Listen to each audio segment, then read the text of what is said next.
Let's look at that scene, and now inside here in Cleveland. Fans are ready. It's a cold night. And as the guys were just talking, we hope the rain stays away. It's game 2 of this 2016 World Series. The Chicago Cubs, the Cleveland Indians, with Cleveland up 1-0. And now welcome inside the broadcast booth, everybody. I'm Joe Buck. The Hall of Famer John Smoltz is coming right up. Well, last night went according to plan for manager Terry Francona and the Indians. Their ace, Corey Kluber, pitched like an ace. Andrew Miller did his thing. He did bend, didn't break. And then Cody Allen came in and got the final 3 outs in a 6-0 win. Now we look at the Cubs and we start to see some of the depth that they have. And it starts with tonight's starter for Chicago, Jake Arrieta. The pitching matchups look good for Chicago now before Kluber comes back around. This is going to be a fun series, and tonight I can't wait to see who takes game number 2. You know, before it started, on paper, the Cubs had the most depth in their rotation, probably the most opportunities to win. But the Cleveland Indians don't care about paper right now. They've crumbled that up because they're the hottest team in baseball. Look at what they've done is 18 consecutive scoreless innings, 7-0 when they score first. Yeah, they may not have all their pieces, but the pieces they have are pretty good. It's pretty simple for Chicago. Look, know that the series can continue, but 0-2, the last 15 teams have lost. Make your ace, who has done a great job the last 2 years, 17-6. After following a loss. Yeah, well, let's talk about this pitching matchup, more specifically Trevor Bauer, the right-hander, the quirky right-hander, against Jake Arrieta. And you start looking at these two faces and these two resumes. What do you expect tonight? Well, for Trevor Bauer, he had a nice game last year against him. Did give up any runs. What will the pinky do? Will it hold up? That's yet to be determined, but he will have a higher fastball than Kluber. He has a lot of called strikes, and that curveball that gives the Cubs a lot of problem. Look for that to be the strategy for the Cleveland Indians. For Chicago, it's Jake Arrieta has everything that moves. Will the weather affect his cutter? Will he get the feeling back in his cutter? For Jake Arrieta, keep the base stealers off base, and it might be more smooth sailing and possibly go home 1-1. Well, it's game 2 of the World Series tonight on Fox with the Indians up 1-0.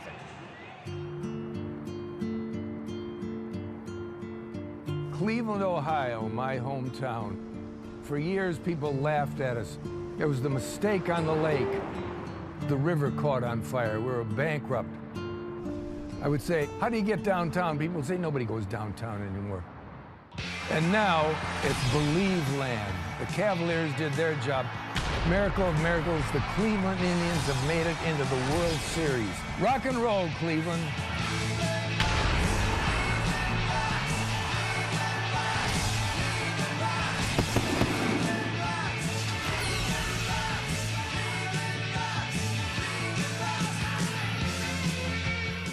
Sponsored by T-Mobile, bringing you greater coverage of tonight's game. On a 43-degree night, please rain, stay away for game number 2. Showers in the forecast, so's Ken Rosenthal. First up, down on the field. Joe, Miguel Montero has caught each of Jake Arrieta's last 4 starts. But tonight, Joe Maddon is going with the rookie, Wilson Contreras, even though Arrieta has better numbers and greater comfort with Montero. The main reason for this? To shut down Cleveland's running game. Contreras is a much better thrower than Montero, and his bat is so good, the Cubs plan to start him the next 2 games at catcher as well. Now over to Tom Verducci. Thanks, Ken. Well, you know, the last time we saw Trevor Bauer, he was dripping blood on the mound from a wound on his pinky. Since then, he has treated it with a skin adhesive and used gauze while pitching in a simulated game on Monday. Neither remedy is allowed tonight by rule. So will it hold up? Well, Terry Francona, the manager, said he thinks he's fine, but added this disclaimer: I thought that last time. Joe? That's the bandage during the pregame. He can't use that in game, but you can see that finger. It took 10 stitches, and they have all kinds of glue on top of it trying to hold it together. That was 9 days ago when his finger split back open and he only threw 21 pitches. Here are his numbers this postseason. Has yet to go 5 in a start. Away we go in game 2. Fowler takes a ball. Well, the first inning hasn't been very kind to Trevor Bauer. It's his worst inning. Walks, most runs, most homers, and a high ERA. So if he gets through the first inning sharp, the Indians feel like he gets better as the game goes on, and so does his curveball. For the Cubs, they need to get Fowler going and get him on base. A ball and a strike from Bauer. What you saw last night from Kluber, you will see if Bauer is on with his two-seam fastball. A lot of called strikes. Big arcing curveball. Broken bat. Bauer. One away.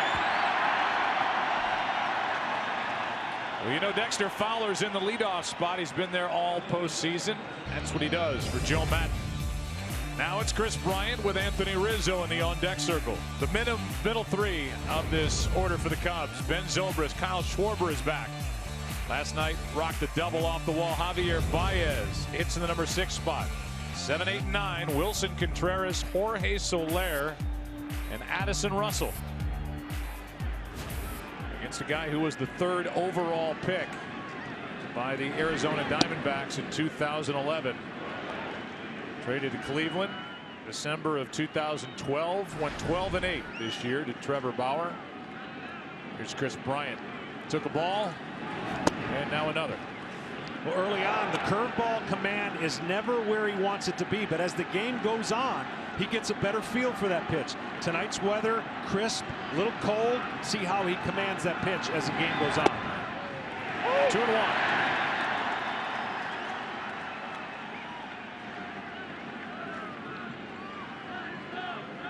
Indians have thrown 4 shutouts this postseason. 2-2.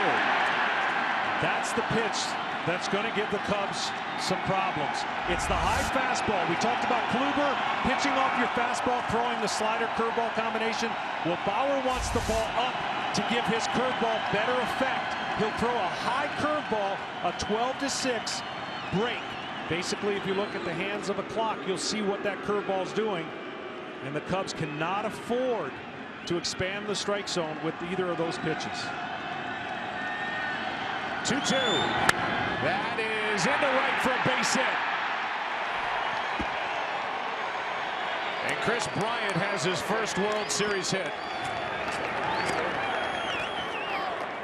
And now the Lincoln Motor Company keys to the game. Well, command the strike zone, and I'm not talking about Arrieta. I'm talking about the offense of the Cubs, meaning get Bauer in the strike zone. You're a much better ball club if you don't expand the strike zone, which they have done. 15 strikeouts last night. And then for Cleveland, broken record. Why break? Why do anything? If it's not broke, don't fix it. And I think the one thing they got to do is get the lead, get on base, steal bases. Everything they've done to this point, don't change. Anthony Rizzo now. 1 on, 1 out. Strike 1. Trevor Bauer started the season in the bullpen, his first 6 appearances, then went to the rotation in May. Struggled a bit down the stretch. His last 7 starts, an ERA just under 7. With a decent start in Game 1 of the division series against the Red Sox. 21 pitches in Game 3 against Toronto. Couldn't continue because of the injury. 1 ball, 1 strike. You know, he has an unusual delivery. He's modified it a little bit, but when you watch him pitch out of the stretch, there's no arm swing. It's a short arm, kind of throwing from the hip shot put look. And when he throws that pitch uphill, the curveball, that's where he gets the tremendous breakdown. He also shot puts his fastball, so it creates a different angle. That's why up in the zone is better for him, especially if the team swings at him. Strike 2. For coverage of this game in Spanish, please tune to Fox Deportes. Last night, the top 3 hitters in the lineup for Joe Maddon and the Cubs went 0 for 11 with 4 strikeouts. 3 pop-ups to the catcher. Bryant is on here in the first inning. Zobrist on deck and Rizzo at the plate with a 1-2 count.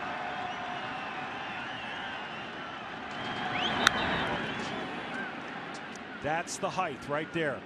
Big difference between Kluber. Kluber had the movement and the freeze pitch to left-handers, but he was lower in the zone. The way that Bauer delivers the ball, that's more comfortable for a fastball. So he can change the eyes of the hitter with his fastball and then his curveball. Anything to make a hitter just buckle a little bit. That's why his curveball at 74 miles an hour and his fastball at 96 has great variance between it.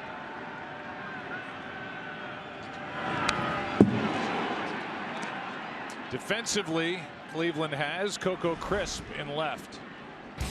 Naquin in center and Chisenhall in right. Ramirez, Lindor, Kipnis, Napoli around the infield. The catcher is Roberto Perez, the hitting star last night. He hit 2 home runs and knocked in 4. Still a 1-2 count on Rizzo.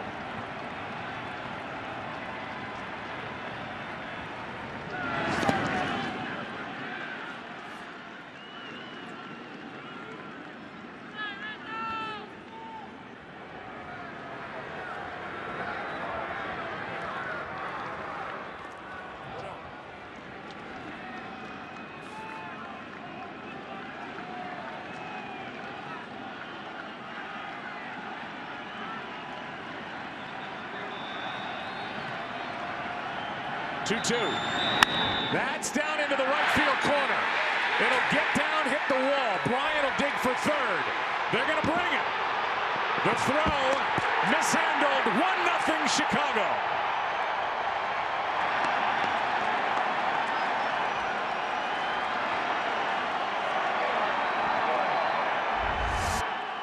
Well, he tries to go in and watch the ball tail back, and he was ready. Rizzo was ready. And I thought this was an interesting relay system right here. Once the ball gets here, you're supposed to throw it to right there, Kipnis. He throws it to second. That allows the runner to easily go home. Aggressive approach in the first inning by the Cubs. I thought with the bases loaded, first and second, when they got the hit, it was passive, aggressive. They got the lead. Starts out. This relay has to go to Kipnis. He goes to second. And just piecing it together live, it looked like they had a chance at Bryant if Kipnis is hit with the throw, but instead Chisenhall threw to the bag, not to the cutoff man. And Bryant scored easily. Now Zobrist takes the ball. Well, when you're struggling to score, I love the aggressiveness early. And that's why even last night, first and second, and Baez gets the hit, I thought they would be aggressive there, even with no outs. But they chose to take a base at a time, and then we know what happens. They didn't get anything out of that inning. Miller worked his way out of the jam. Chisenhall, a third baseman, still learning the outfield. Here's a 1-0 upstairs from Bauer, and here's a first inning run for the Cubs against Trevor Bauer in an inning that usually gives him fits. Yeah, he has struggled all year. I don't know if it's mainly because of his preparation. He's cut down the time it takes him to get ready for a game. Maybe later in the game we can show you some of that package of what it takes for Trevor Bauer to get ready for an actual start. It's quite mind-boggling. But his first inning has definitely given him fits. Here's a 2-0 to Zobrist. That zips in there at 94, 2-1. The other thing I thought the Cubs would try to exploit is first pitch swinging on fastballs. They are a patient team. They don't really like to be aggressive on the first pitch other than a select few guys.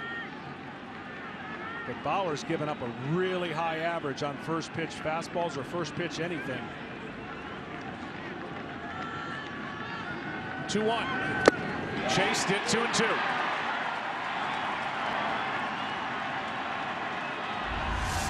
Here's the changeup, floats up.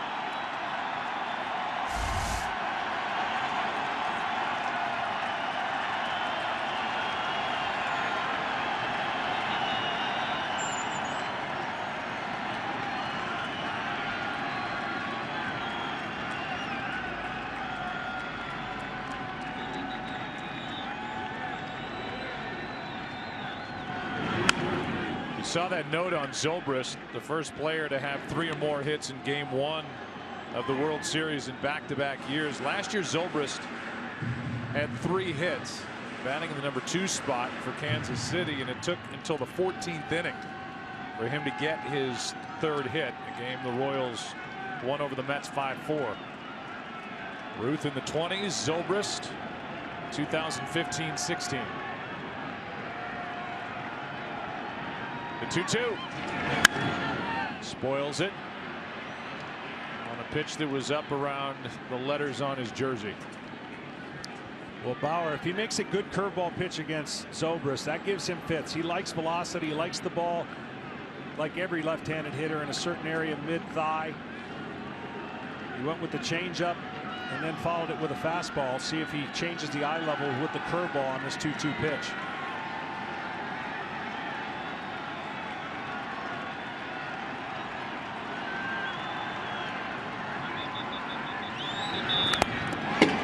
Another foul by Zobrist. And that curveball still, as the game goes on, will get more bite and be closer. That one's staying up, so the feel for it's still not where he wants it. Chris Guccione is the home plate umpire tonight. Joined by the crew chief, John Hirschbeck. Marvin Hudson at second base. Tony Randazzo is at third. Joe West down the left field line, and Larry Vanover in right. Another 2-2. Another foul ball. Find it interesting in this postseason alone, maybe just because I'm paying attention, but the evolution of the game has changed. We see velocity going up, average miles per hour up, fastballs in a 97 like we've never seen it, but now fastball curveball combinations are becoming more popular. That's how you change and get the hitter off of that timed fastball. By throwing a slower curveball, the vertical break with the height of the fastball makes it virtually impossible for a hitter to stay locked in on it.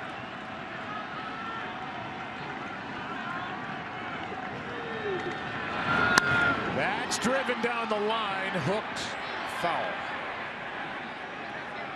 And a good battle here between Zobrist and Bauer. This will be 10 pitches at least in this at bat. The good news for the Indians is the pinky and the sutures are holding for Trevor Bauer, who, as we mentioned, lasted only 21 pitches in that Game 3 ALCS start in Toronto. You know, it's interesting the time that it took to make that decision. I wonder if that ever messes with a hitter to forget the location. But he slowed him down with a curveball. When you slow him down, even though it wasn't a good one, he fouled it off. Typically, you want to come right back with your best heater.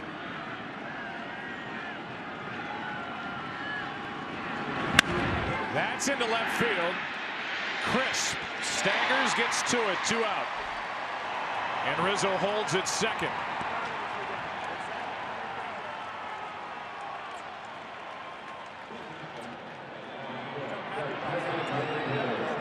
The batter will be Schwarber, who we had a chance to visit with before tonight's game. First round pick a couple of seasons ago out of Indiana, shot through the minor leagues to the big leagues, hit 5 home runs last year during the playoffs. Almost rode one out of here last night in his second at bat, hit a double off the wall and right. And he said he felt totally normal at the plate, which is incredible for somebody who had 5 plate appearances all year back in early April. Good swing, strike one. Yeah, we talked to him and he was impressive talking to us. I shake my head. I've never seen something like this in my career. Yet alone, I could maybe if he had 5 years, 10 years under his belt, but he doesn't even have a year. To do this at the biggest stage, credit him for his work and credit the Cubs for having the guts to do it.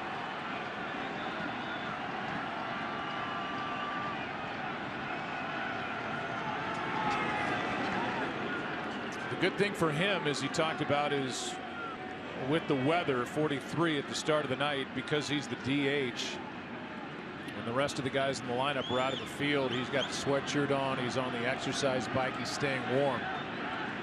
Working in the cage, looking at video. He is a dangerous hitter and one of the better young power hitters in the game. That is a foul ball. And within inches of giving the Cubs a 2-0 lead. Broken back. Good pitch by Bauer. He went up, jammed him. You can see the ball just going foul. But he can elevate it even more against Schwarber, who's trying. You know he would love to get an RBI. He's trying to locate the ball there. The knee that Schwarber injured in that game out in Arizona was the left knee. That's the back knee. The foundation for that powerful swing toward 2 ligaments. And we said, all right, be honest. When was this a reality or possibility? It's not until the Dodgers series when I got cleared by the doctor and then I went to work. So much so that he got blisters on his hands, taking as many swings as he did. Ball 1. That pitch had effect. Even though it's a ball, you want to raise the level and raise the eye level against an aggressive hitter.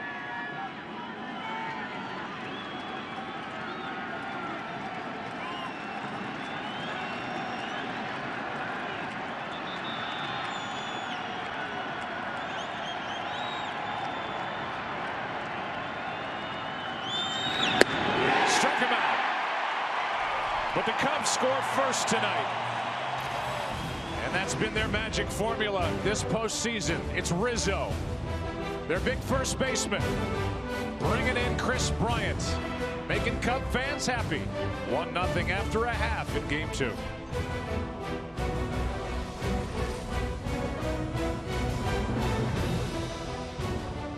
Is sponsored by MasterPass, the simple, secure way to pay. And by Chevrolet, more 2016 J.D. Power Dependability Awards than any other brand.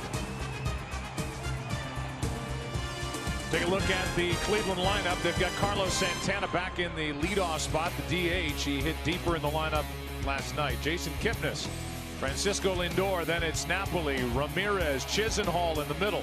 Coco Crisp, Tyler Naquin, and Roberto Perez, the bottom three for Terry Francona, who is 9-0 as a manager in the World Series. 8-0 with Boston between the 4-game sweep in 04 and 07 over St. Louis and Colorado. Carlos Santana leads it off against Jake Arrieta.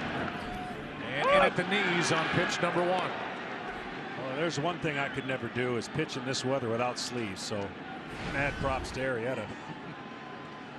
Santana's numbers 5 for 31 this postseason, 0 for 2 last night. Ball and a strike. Well, for Jake Arrieta, 4-seam fastball, 2-seamer, everything moves. The cutter is the key for him. If he's got that cutter, he can throw it at any count. Back door, front door, and then the big curveball and slider. That is to third for Bryant. 1 out. Our Geico pitcher profile for Jake Arrieta. It was 22-6 a year ago when he won the Cy Young. Here are his numbers this postseason. Well, it's been a little bit of a confusing season because he was so dominant last year. His first 16 starts, 12-2, 2.10 ERA. The next 16, more normal or a little abnormal, 4.20. And so they're hoping they see that first guy that was starting what he finished last year in what was a Cy Young award-winning campaign. The only thing that leaves him, because his mechanics are so unorthodox, is the command will leave him from periods of time. Here's Kipnis. Strike 1. The difference in the fantastic year is it was short 6-pitch window. This year it can go 8, 10, and when it does that, then he's walking people and creating some stress for himself. 2 quick strikes, 95 from Arrieta. The second half of his season last year when he won the Cy Young, 12-1 with an ERA of 0.75 in 15 starts. And that rolled into the postseason. He had that wild card game against the Pirates in Pittsburgh through a complete game shutout. But since then in the postseason, he's gone 1-2 with an ERA over 5.8. Here's his 1-2 to Kipnis. Grew up a Cubs fan, and he strikes out. 2 down.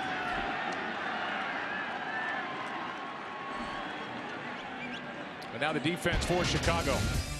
It is Zobrist in left, Fowler in center, and Soler, one of the kids, 24 years old in right.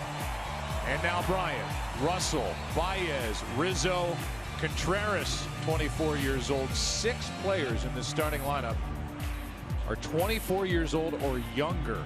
Talk about good news for the Chicago Cubs and their fans. This team is built to be good for a long time. Here's Lindor. That would include the DH. Tonight's starting lineup, Kyle Schwarber, to make 6, 24 and younger. Well, look, they've hit on their draft choices. They've made trades and found some diamonds in the rough and produced. The position player health, a lot easier to predict than the pitcher's health. So they went with a core young players that are going to be together, and you would think stay healthy and put up good numbers and stay with the veteran presence on the mound. Pretty good formula. How about the trade they made to get Arrieta? This is ball 3. I mean, it is in the category of a steal. Came with Pedro Strop for Scott Feldman and Steve Clevenger back in 2013. And the Orioles defense, he was a sub 500 pitcher in Baltimore. It has all changed in Chicago. 3-0. That's a 2-out walk and opens the door for Lindor to take off and do some running. And this is what I was talking about. How short will the window be when he loses command? That was 4 pitches, not anywhere close to the strike zone against the wrong guy. That's the guy you circle the lineup card going, he can't get on. So now, similar to last night, 2 outs. Lindor got a hit, stole second. The Indians scored 2 runs. 3 outs in a postseason game is like getting 3 outs in Coors Field. It's not easy. Not easy. Last night it was Lindor who took off and stole a base right out of the chute, and he gets a throw over pretty close. And with that, Lindor gets to claim the Taco Hero Trophy.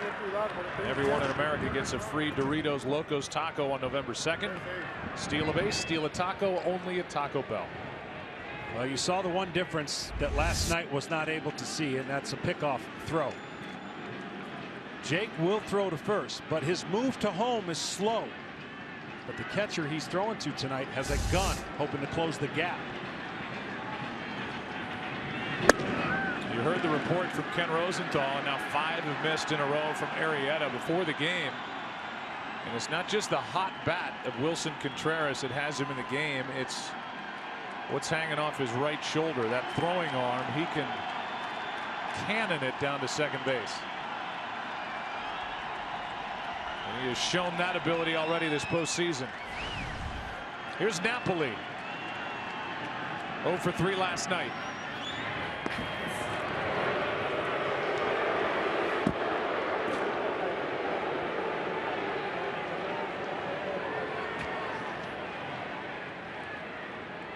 Jake, you got to be careful with that cutter or slider in the zone. Napoli loves that pitch.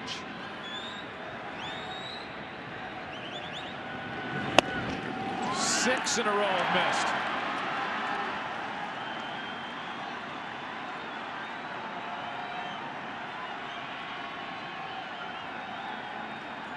One of the best bargains in baseball, digging his way back in, and you know he's thinking about giving the Indians a lead. Hit 34 home runs and led the team with 101 RBIs.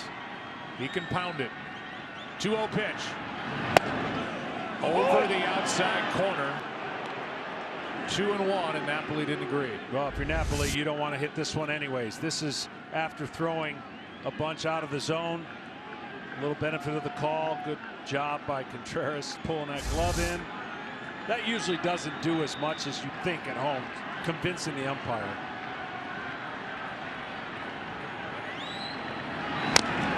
Two and 2.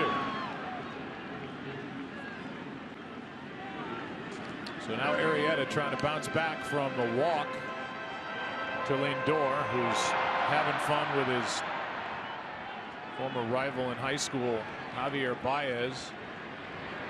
And then a 2-0 count on Napoli. Now it's 2 and 2. You see these guys. I would think you got to go here with 2-2 count if you're Lindor.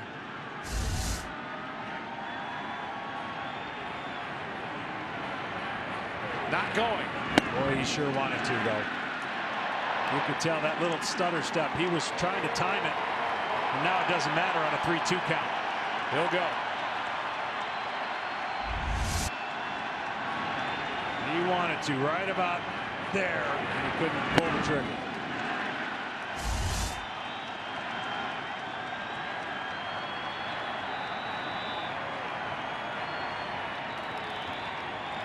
Napoli grounds it foul.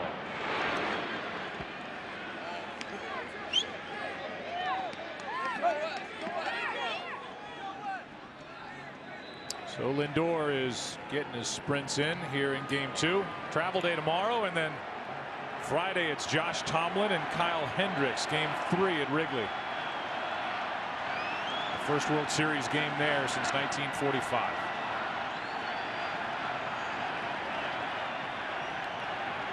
Runner will go. 3-2 pitch. He walked it.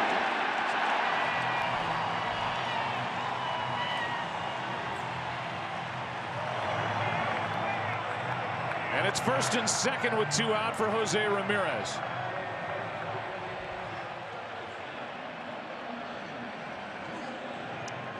This guy's been unbelievable. All he did was get well-timed hits. This one, the perfect swinging bunt. And then the more conventional ones. Squaring up a couple pitches. Single, then a double. Finds the gap. 300 hitter this year, and that's another one out of the strike zone, ball one. See, that's the pitch I was talking about. And already a visit by the pitching coach, Bosio. I think the one thing for Jake Arrieta, when he gets in these funks, is trying to find the pitch to get him out of it. And that cutter usually was. When he was dominating last year, he'd go to that pitch anytime he wants. When the weather's like this, pitcher's feel just gets altered. You try to find any way you can to have a normal feel on the baseball. I know I never could. Even growing up in Michigan, you think I was prepared for these scenarios. No chance. Felt like I had a cue ball in my hand.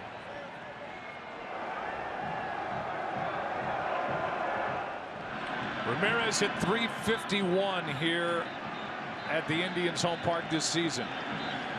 Postseason included. 3-hit game last night, as we showed you. 1-0 pitch. 2-0.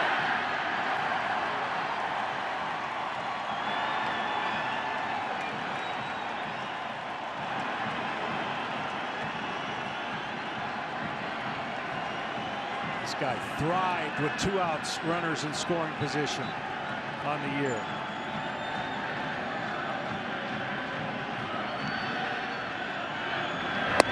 Two and one.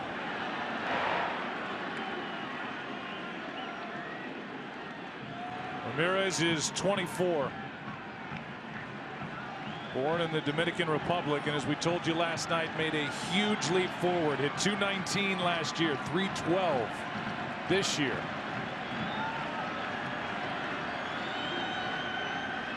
The 2-1. He checked it. 3-1.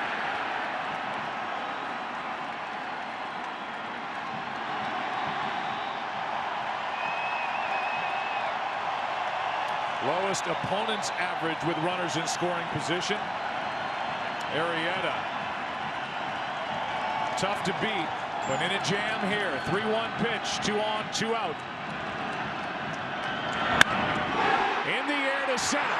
Back is Fowler near the track and now on it to end the inning.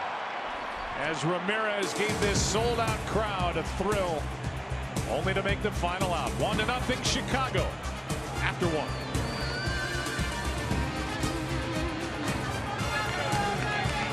Welcome back to the World Series on Fox. Tonight's telecast is presented by T-Mobile One. 43-degree night, 1-0 Chicago after 1. Baez, Contreras, and Soler. Followed by Russell. All 4 guys 24 or younger. Baez takes a strike. This is one of the guys for Bauer. You can't make a mistake at belt high. This is one of the better high ball hitters the Cubs have in Baez. He was the first guy that Joe Maddon mentioned when you asked him who are the good high ball hitters in your lineup tonight. He said Javier Baez. High heat, high breaking ball, he murders.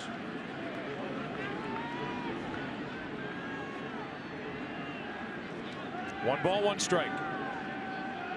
RBI by Rizzo in the first. Whoa. That riding in about neck high. 2-1.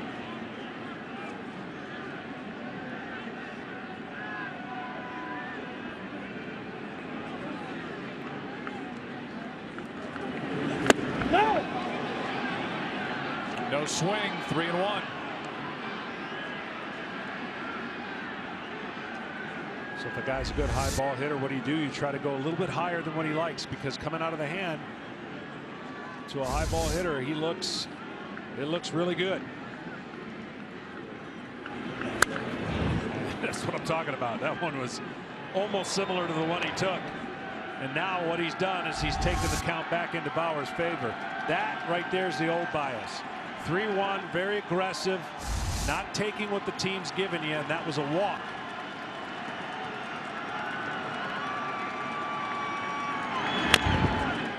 Tough play. High chopper, base hit. Baez is on as Ramirez could not make the barehanded grab. Probably didn't have time anyway to get the out. Yeah, this ball had so much spin when it gets to Ramirez. Watch it take a left turn. He's going to try to gauge it. Takes a left turn. The spin takes it away from Ramirez. And Baez trades a walk for a hit. But that's the theme for me in the postseason. Earlier last night, a lot of defining counts that would have changed the inning, changed maybe the score, and a lot of counts went against the Cubs. Their aggressive 3-2 nature, of course, the excellence of Kluber. But when you're given an opportunity, if a pitcher doesn't have to throw a strike, what a luxury that is at this time of the year. You've got to make him throw strikes and earn what he's trying to accomplish. Well, this guy at the plate has done nothing but hit. Went 1 for 2 after entering late last night.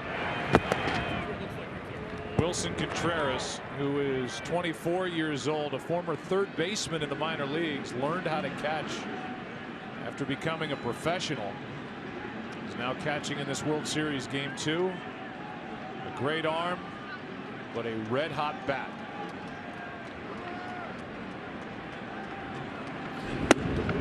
Ball 1 as he shows bunt. He's done that a lot this postseason. Interesting at bat the first time he faced Kershaw. Took 3 of them. And then came back and had a good at bat, put a hit on him. So he's definitely going to show the pitcher that he wants to see what you got first time up, even if he gives away a pitch.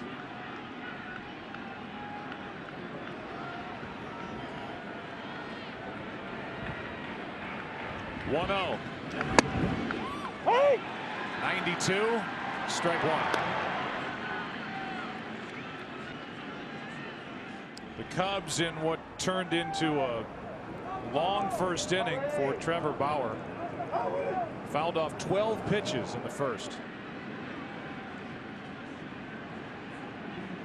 Baez on with an infield hit here in the second. A 1-ball 1-strike count on Contreras. There goes a runner. Hit and run was on, and Contreras fouls it back.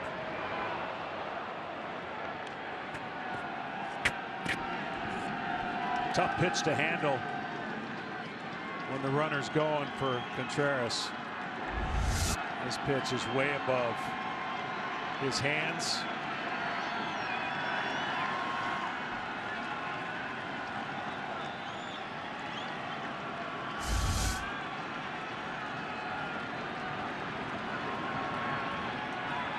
Now the count 1-2. Contreras looks at ball 2. Good block by Roberto Perez. See, that's the power breaking ball that he brings out later. The 78 miles an hour version versus the 74 that he's trying to just get a free strike or change the view of the eyes of the hitter. If he's able to pitch longer in this game, it tends to be his tendency to get better and better with that pitch. The curveball, the later the innings. 2-2. That's in the air to right center field and will slice to Chisenhall. 1 on, 1 out.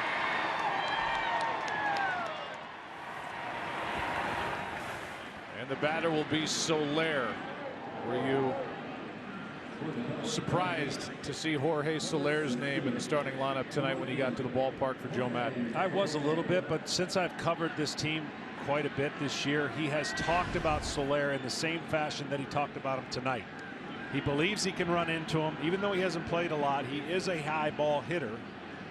It's just the timing of both him and Coghlan and even Almora Jr. They haven't played a lot in the last 30 days. Doesn't have a hit this postseason, doesn't have a hit since September 15th. Jorge Soler. Ball 1 in the dirt. So what Joe Maddon is basically betting on is saying, look, I think this guy's strong enough. Yes, he's got a big long swing, but what I think means running into one is a home run. He's looking for one swing that hits the gap or hits a homer because he's got that kind of power. It's an injury plagued season and just never been in rhythm for Soler the last month and a half. Had a really good postseason last year with the Cubs. 1-0. That's a strike. Had an average over 400, hit 3 home runs. the division series and in the LCS. Joe Maddon talked about how this team got down to the Dodgers. 2-1 out in Los Angeles. Bounced back from that.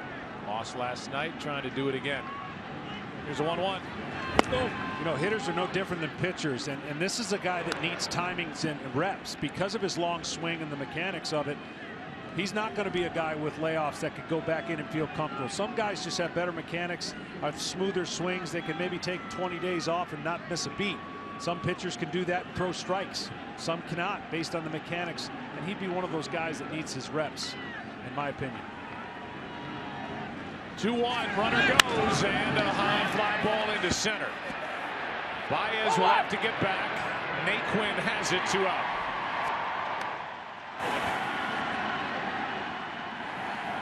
So they've sent Baez twice. One time a foul ball followed, this time an out into center, and Addison Russell will be the hitter. One way to stay warm. That's the other thing. The two warmest people on the field are going to be the pitcher and the catcher. They got constant motion. The infielders, depending on how long the inning is, they stay out there and have to go back inside to get rhythm and feel warm and go to the plate and try to be locked in.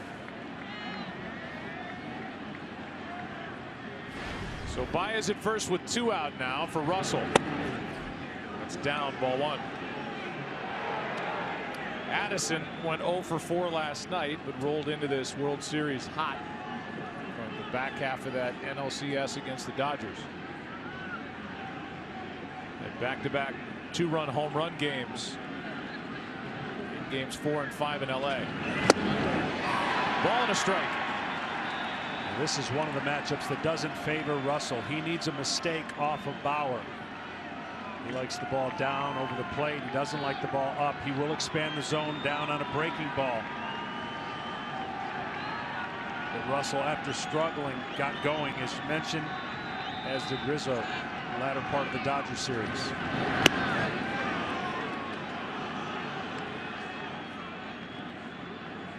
The leg kick and the ability to want to pull the ball, that gets Russell in trouble. If he can stay to that right field side, keep his shoulder in, and not pull off the ball, he's got a chance to hit those mistakes, if they are any, from Bauer. Back here, 2-2. Addison has hit 23 home runs total this season and driven in 99, regular and postseason combined.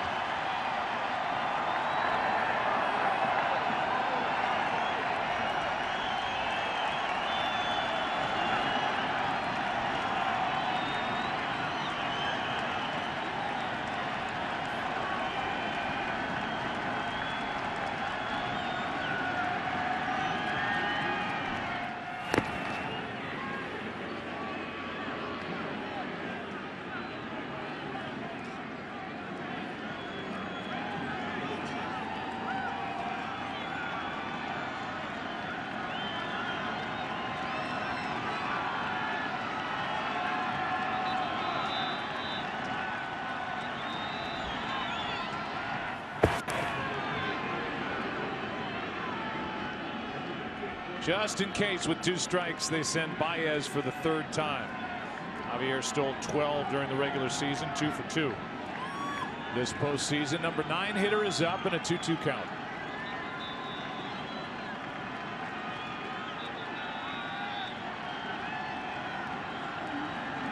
Russell outside. Full count, the runner at first. Baez will go.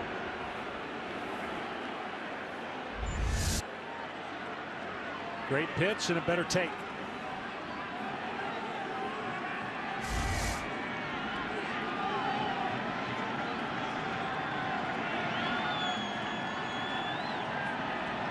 Baez goes. Russell fouls it straight back on a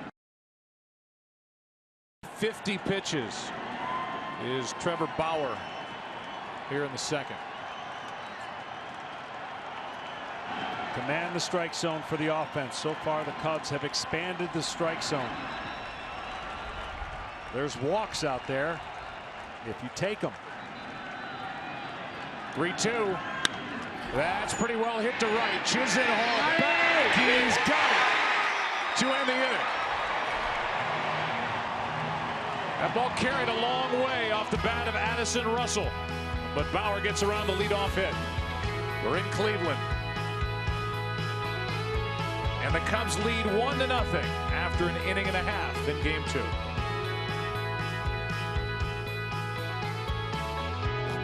This telecast is sponsored by the Lincoln Motor Company and the new 2016 Lincoln MKX.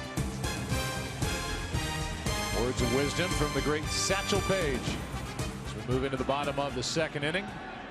1-0 Chicago. And the first pitch is a strike to Lonnie Chisenhall with Coco Crisp and Tyler Naquin to follow.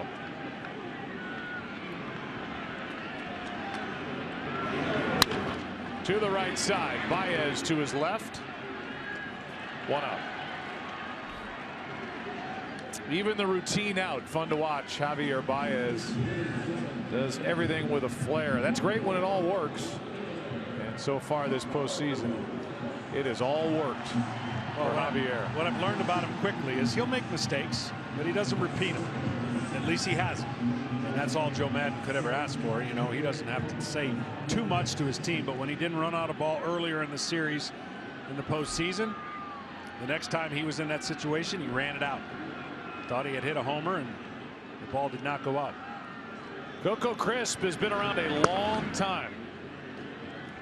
In fact, so long that he's playing in his 38th career postseason game. A guy who initially got to the big leagues with the Indians in '02, and then to Boston, Kansas City, Oakland, back to Cleveland this year, where he hit .208. A total of 13 home runs between the A's and the Indians. It's still a good base runner, good base stealer as he shows bunt, takes ball 2. And a good outfielder, a leader. Doesn't have a great arm. That would be the only real knock against Coco Crisp. Yeah, he'll also, don't be fooled by his size, he'll cherry pick the fastball for his home run power. Not known for a ton of home runs, but he's hit 9 off of right-handers fastballs this year. Always had those active fingers on the bat handle. Couldn't hit it any harder, but he hits it right at Baez. 2 out. And he'll grab his own bat and take it back to the bat rack. This ball was smoked, and there are those fingers bouncing on the bat as the pitch comes plateward. Yeah, timing mechanism for him, and then he gets ready in position to hit, sets that hand, squares it up like you said. So now it's Naquin, who hit 14 home runs in the big leagues. Never had hit more than 10 in any season, 5 years in the minors. But he had a good showing in the power department. His first real tour with Cleveland. Hit .296 so far this postseason, 3 for 16. 0-1 from Arrieta. 0-2. Well, it's interesting in this game. It's a game of adjustments. I've always said it. He came in with a flare, had a walk-off inside the park home run. But lately, teams have been powering the ball against him, meaning using a lot of fastballs. He has been hitting off speed, not hitting the fastball. That fastball takes off. 1 ball, 2 strikes. So once you expose a weakness, or the rumors, or basically the word gets around, when all the pitchers start attacking you the same way, you've got to do something to make them change. Just got a piece. Naquin did not get the start last night. Right-handers will go back-to-back the next 2 games for Chicago. Chris Bosio, their pitching coach. So we'll see more of Naquin in 3 and 4 at Wrigley. Hendricks and Lackey. 1-2 pitch. 2-2. Normally catchers by this time in the season are worn out. But Wilson Contreras, the 24-year-old, who's been sharing time back there, is a ball of energy. Fresh legs. And it's shown every time he's had a chance to play. That's inside a full count. You see, Jake went 2 straight fastballs, got the count 0-2, and then went off speed and worked himself back to a 3-2 situation. 4-seamer, top of the zone, let it go.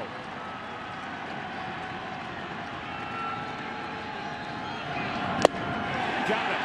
And he did it with heat. 94 miles per hour, second strikeout, Arrieta. Third inning, game 2. Cubs will bat with the top of their lineup up by 1.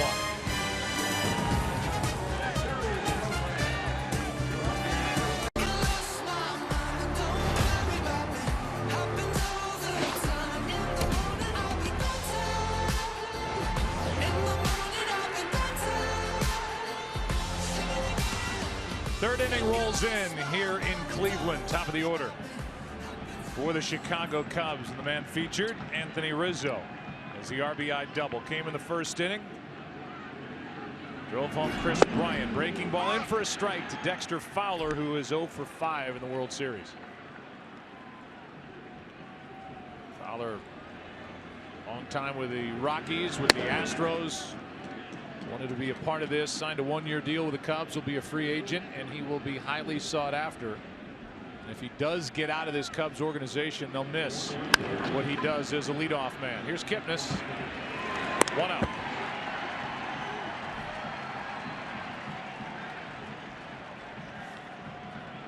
It'll bring in Chris Bryant, who singled and scored a run. Hank Aaron Awards presented annually to the most outstanding offensive performers in the American and National Leagues. And that meant this year David Ortiz, in his final year in professional baseball, the Red Sox, and Chris Bryant to the Cubs. Ortiz in his 20th and final season, 38 home runs, 127 RBIs, hit .315. And the guy at the plate, Bryant, lines out to Lindor. 39 home runs, 102 driven in, and he's 1 for 2 tonight. Well, Bauer got away with one strike in the zone with a curveball. Bryant has done a ton of damage. You can see his eyes light up, and too much topspin. That's a pitch he crushes. Anthony Rizzo was in a battle with Trevor Bauer, and he won that battle when he hit a line drive into right that bounced off the wall and scored Chris Bryant all the way from first back in the first. Only run of the night so far. 2 out. Good curveball from Bauer, strike 1. That's the pitch he never threw him when he got to 2 strikes in the first, and he tried to beat him inside, and Rizzo actually so good at getting his hands to the barrel of the ball, getting the barrel of the bat to the ball. When you're on top of the plate like that, you don't understand how hard it is on an inside pitch to keep it fair. StatCast powered by Amazon Web Services. There it is again. Strike 2.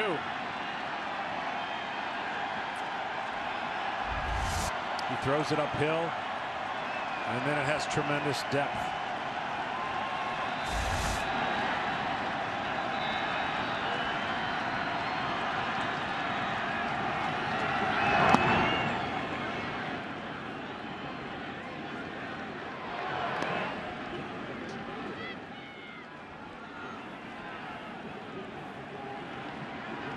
Rizzo has hit 2 postseason home runs this year. 34 total for the season. 1-2. 2-2.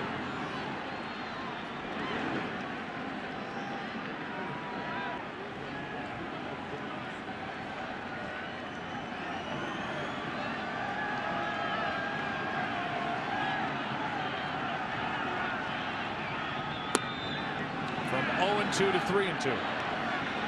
There's that uphill fastball. You could throw an uphill curveball and create spin, but you don't want to get stuck behind yourself when you're throwing the ball to home plate.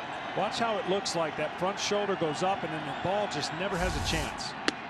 That's up again, and that's one that got away. It was an 0-2 count, and Rizzo draws a walk. First walk handed out tonight.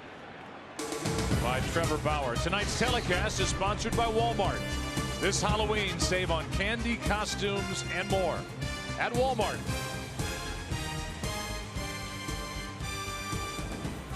The inning will continue for Ben Zobrist, who had a long at bat and ended up flying out to left his first time. On the year, he's not typical aggressive hitter on the first pitch. I would be here if I'm Zobrist. At some point, you've got to pick out your spot. When the word is you don't like to swing early, that just seemed like a perfect spot right there with a pitcher primarily going to throw you a first pitch fastball after walking the previous hitter.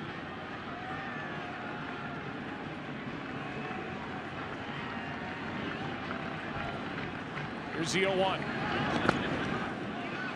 And already Roberto Perez has been busy behind the plate.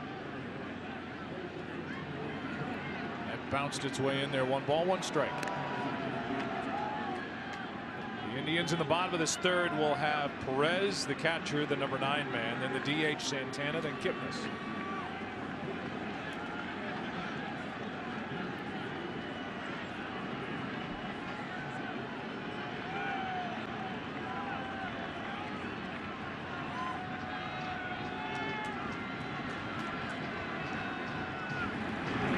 That's up the middle, a base hit. Rizzo will get to second and hold. And Zobrist has got 4 hits in this World Series in 6 at-bats. He does such a nice job knowing his strengths. Loves the ball down, and he goes right back up the middle. And his rhythm seems to be more in tune than the rest of the Cubs in this lineup. And I would say better than we saw him in the first 2 rounds of this postseason. So it's clicked here in the World Series for Zobrist, and that's big as he hits in that cleanup spot and gives protection to Anthony Rizzo, and now is batting in front of Kyle Schwarber, who struck out his first time, batting with 2 on 2 out. And Kyle's got to find a way to get Bauer down.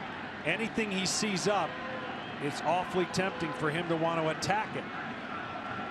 But the ball and his swing path down over the middle of the strike zone, you hear a loud noise. There it is up, and Schwarber lays off. Ball 1.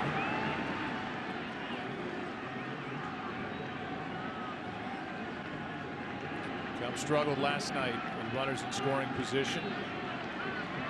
But we're just diving in. Game 2, 3rd inning. Schwarber's long road back.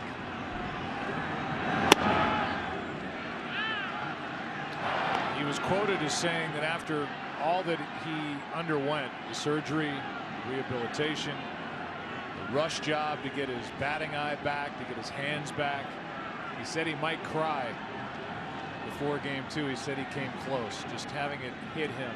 All that he's been through, the injury in Arizona, and what he has had to endure to get back to this point. He's shown a good eye last night and tonight. He's up on the count here 3-0. Well, they love him. I think Theo even had him in the draft room for the draft. They value him as a player, even though it looked like he was going to be out all year. Man, to come back for the World Series. Will Joe let him go on 3-0?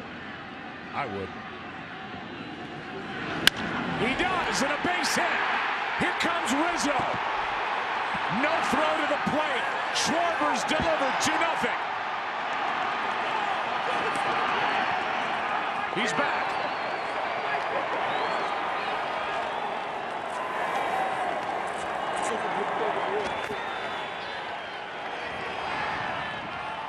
Oh, to have this pitch back for Bauer. I'm sure he was assuming a little too much here that he might be taking, and Schwarber, who loves to hit, got one. And an RBI. And a scream. In Chicago, you could probably hear from here.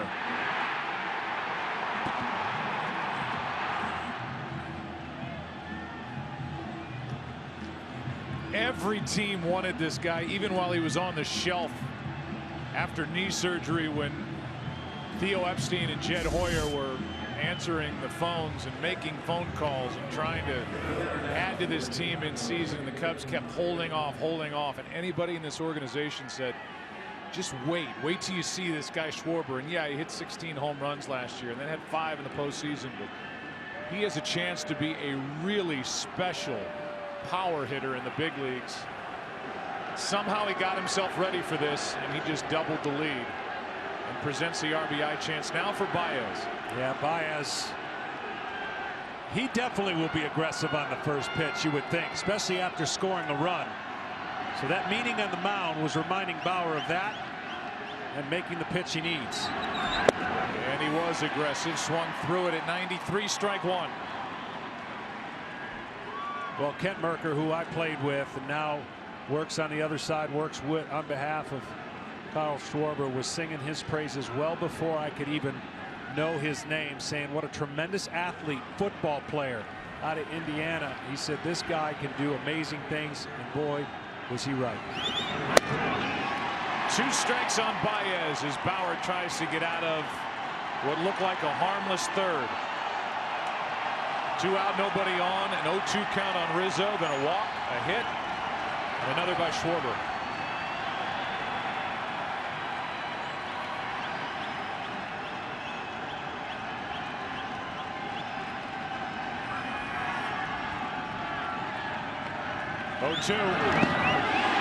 Chased it. Inning over. But Kyle Schwarber, who doubled last night, delivers on a 3-0 count with a base hit into right center. 2-0 Cubs into the bottom of the 3rd inning in Game 2.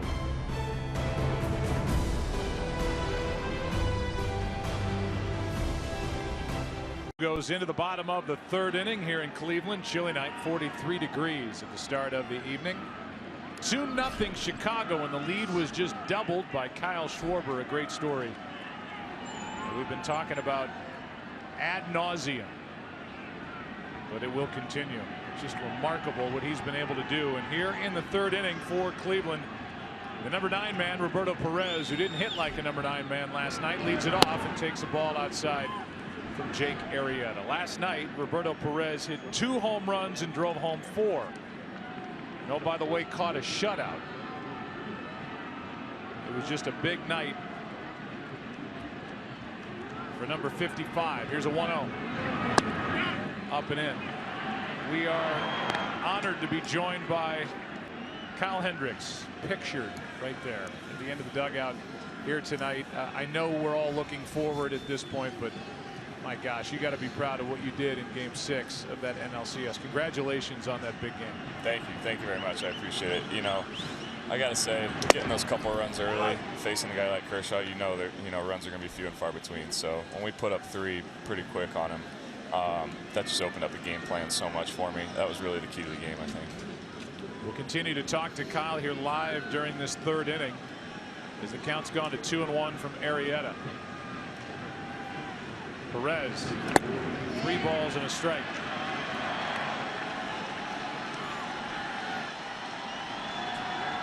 Crowd gets into it. 2-0 Chicago.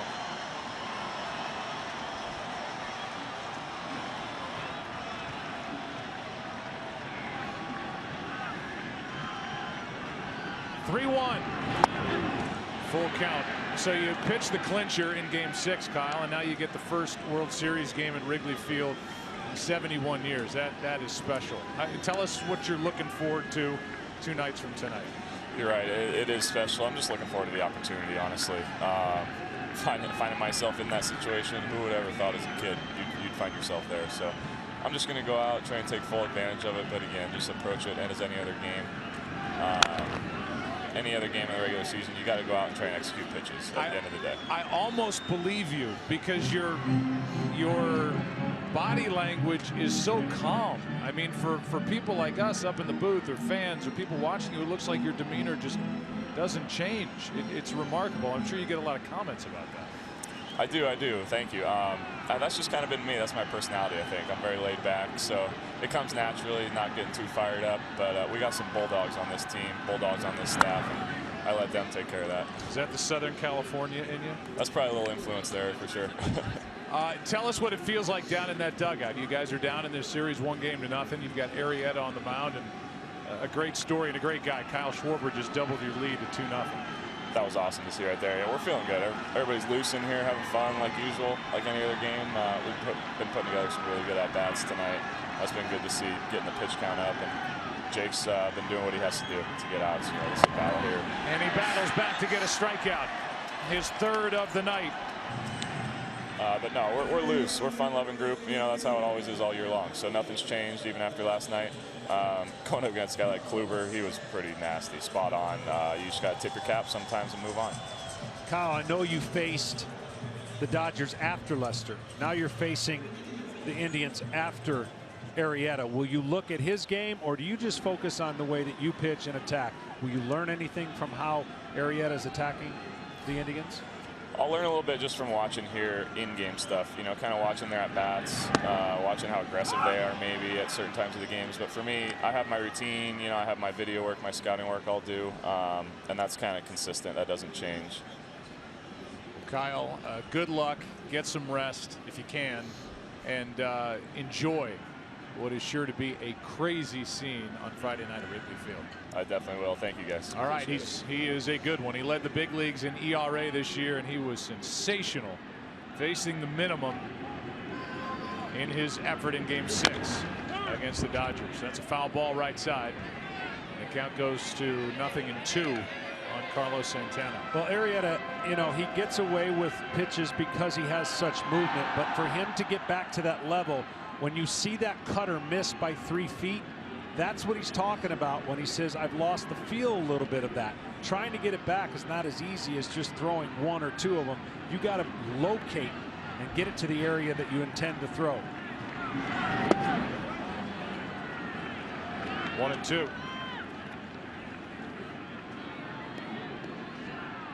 Santana had 2 walks in Game 1. He's had 6 straight seasons of 90 or more bases on balls. He's not your prototypical leadoff hitter, but he gets on base. And then you get the added bonus of 34 home runs on top of a guy who has an on-base percentage of .350 plus. That's a good package up there. It is. He's not your, like you said, he's not your typical leadoff hitter, but they've been successful with him in that role.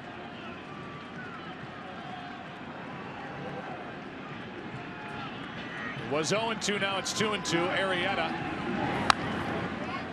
will have to throw another to Santana.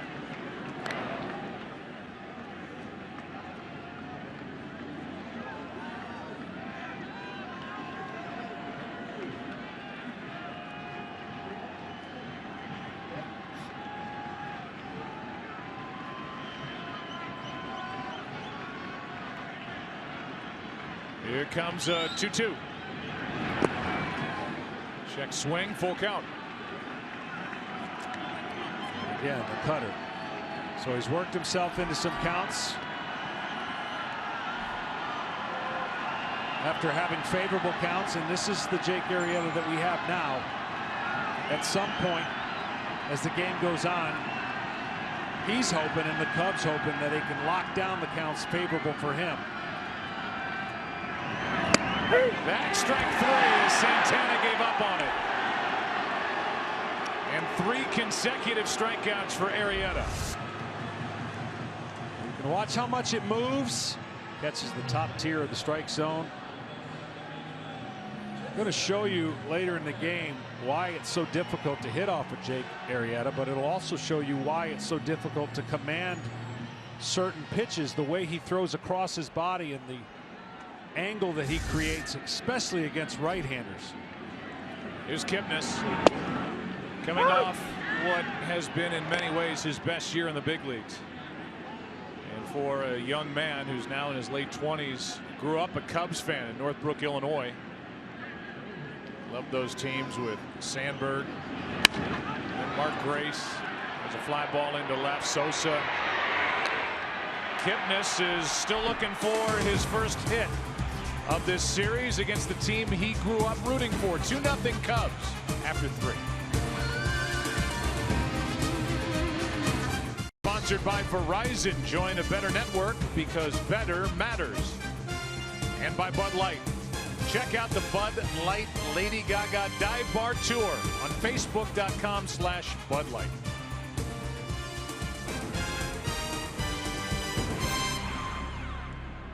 Chevrolet, World Series sponsor, official vehicle of Major League Baseball. Chevrolet has earned more 2016 J.D. Power Dependability Awards than any other brand. Learn more at Chevrolet.com. Bottom 3 in the lineup for Joe Maddon and the Cubs, leading 2-0. Contreras, Soler, and Addison Russell against the right-hander Trevor Bauer. Contreras flied to right his first time. Ball and a strike. Ken Rosenthal talked about it early. Miguel Montero had caught the previous 4 starts for Jake Arrieta. Tonight, because of his bat, because of his throwing arm, it's Contreras. 2-1. A better job for the Cubs tonight, controlling the strike zone, meaning hitting the ball in the strike zone and not expanding the strike zone, and therefore a lot of swings and misses and a lot of strikeouts that they had last night. 3-1, and you can see Zach McAllister getting ready for Terry Francona in case Bauer has some trouble here in the 4th. You see the pitch count already, and Kluber was painting, and a lot of decisions that Kluber made were in 3-2, 2-2 counts that went his way.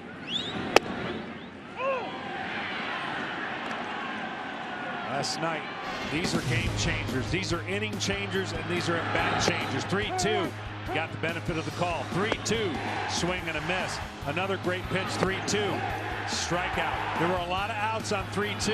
A pop-up, none bigger than the bases loaded 3-2 to David Ross. So when you talk about changes in a game, when you are aggressive or as a pitcher you make those perfect pitches, that changes how the flow of the game goes. And tonight the Cubs have done a better job. Well, here's a foul ball off the bat of Wilson Contreras. Tom Verducci, they've been fouling off quite a few tonight. Yeah, well, last night 15 strikeouts, no runs. Only the '68 Tigers against the great Bob Gibson did that in the World Series. Tonight, totally different story. Cubs extending at bats. That's foul ball number 15, the 9th with 2 strikes in this game. They managed only 12 foul balls against Corey Kluber all last night. Kluber got into the 7th, and a leadoff walk will not help Bauer's cause here in the 4th.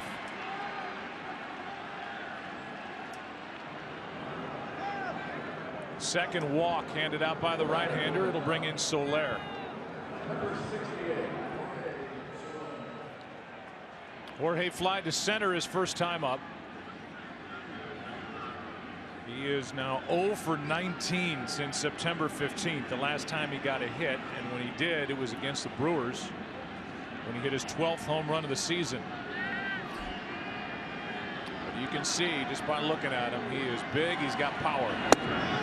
A high strike starts the at-bat. So tonight in the abbreviated game, already a single, an out, and 2 walks on 3-2 counts for the Cubs, taking advantage of the inconsistency and not expanding the strike zone of Bauer. Soler has to stagger out of there. 1 ball, 1 strike. Look, and this is what you get with Bauer. He has made some adjustments over his career as a unorthodox style, if you will, coming out of college, and he can run into some walks as well. He strikes a high number out, but he walks a high number because of the way that he shot puts the ball at times. That front side starts tilting up, and there's no way for him to get on top. 2-1. Of course, with Arizona, it did not work out. They tried to get him to adapt to certain things and unwillingly did not go as far as Arizona would like to, and they traded him to Cleveland. Cleveland said that he's made some adjustments. He's come closer to us, and we've made a lot of adjustments to him. There's a strike to Soler, 2-2.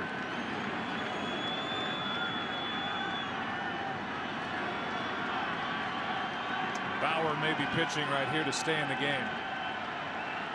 Number 9 man Addison Russell on deck. McAllister in the bullpen.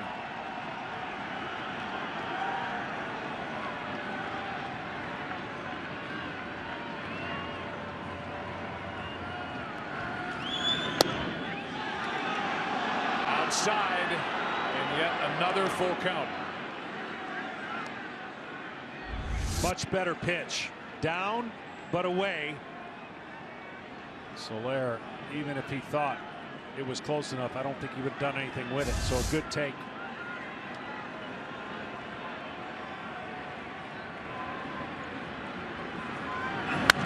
Good swing by Soler. He'd like to have it back.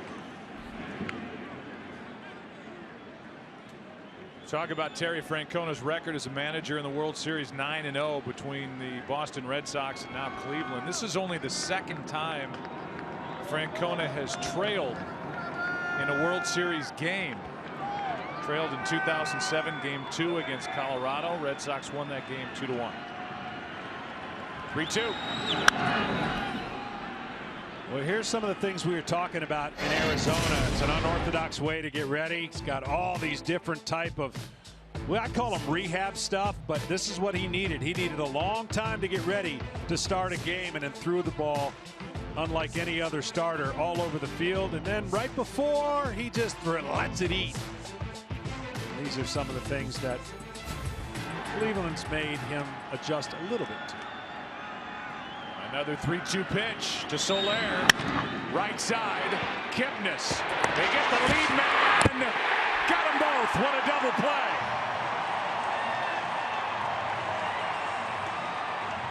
Well done by Lindor in the middle.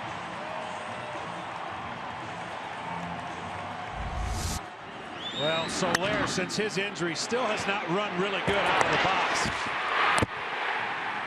And that's the only way you can get Soler, because he's a lot faster than that, I believe, when healthy. But that's a dynamic young man right there at shortstop. Good start by Kipnis with his bad left ankle that he hurt in the celebration at the end of Game 5 of the Toronto series. That ankle is getting better and better every day. He had to go to his left, spun through a strike. Lindor took care of the rest. And now Russell with the bases empty, 2 out. Gets a base hit into center. Just an easy swing by Addison Russell. And he hangs out a line drive into center field to keep the 4th inning alive. And that is all she wrote for Trevor Bauer. The pinky held up, the stitches held together, but Trevor will leave down 2-0, 1 on, 2 out. McAllister's been getting ready. Only in the 4th inning of Game 2 of this World Series. By Russell, I said if he stays and goes the other way and doesn't open up, it's going to have a carryover effect, and I think it already has. Here's the fly out. He stays and doesn't pull his shoulder out, stays on the ball, and then when he comes back in this inning, I think that's a byproduct of feeling good about the previous at bat. Those things can carry over for hitters, and he did a nice job by getting a hit and staying up the middle. AT&T called the bullpen. Zach McAllister comes out from behind the wall, and here is the right-hander. 53 games during the regular season. He's been in 1 game of this postseason. That was Game 3 of the ALCS in Toronto. See if the Cubs want to do any running here. Addison Russell on with 2 out and Fowler up. Strike 1. Well, for Zach McAllister, you're going to see cutters at 88 miles an hour, fastball, good arm, 95. And he's going to have a slider with late break at around 80 to 81 miles an hour with downward break. And he will change speeds on it. There's a night for Trevor Bauer. Got a big double play ball in this inning after the leadoff walk. responsible for the man on as McAllister steps off. Indians right now are in a position where they are expecting Addison Russell to do some running. Fowler up. Ramirez pulled in at third. Count 0-2.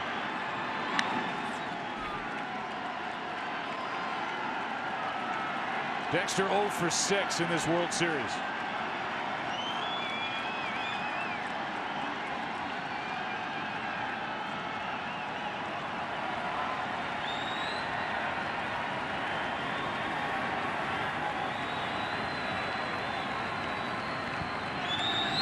Struck him out. And that sends game 2 into the bottom of the 4th inning. Big bats coming up. Lindor, Napoli, Ramirez comes up 2-0.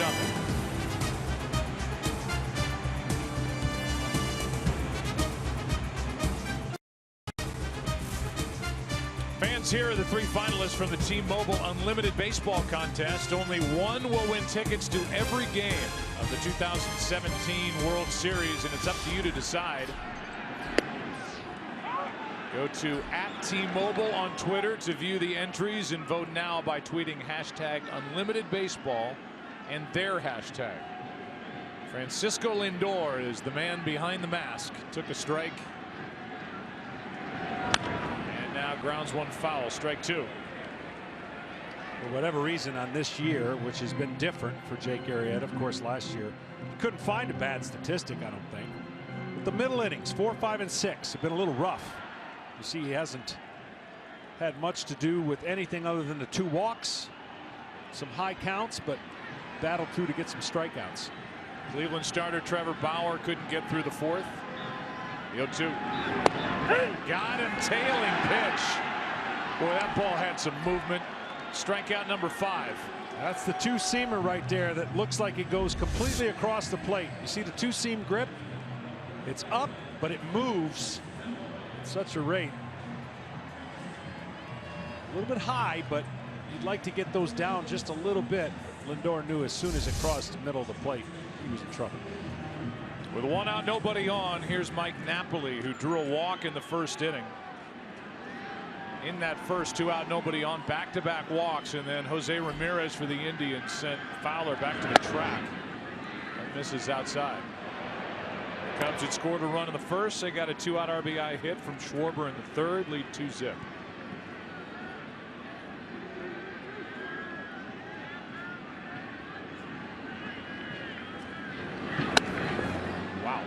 Took off, and somehow Contreras got up and grabbed it. 2-0. Only 2 right-handers in the lineup for the Indians. You can understand it's very difficult to hit off of Jake Arrieta if you're a right-hander.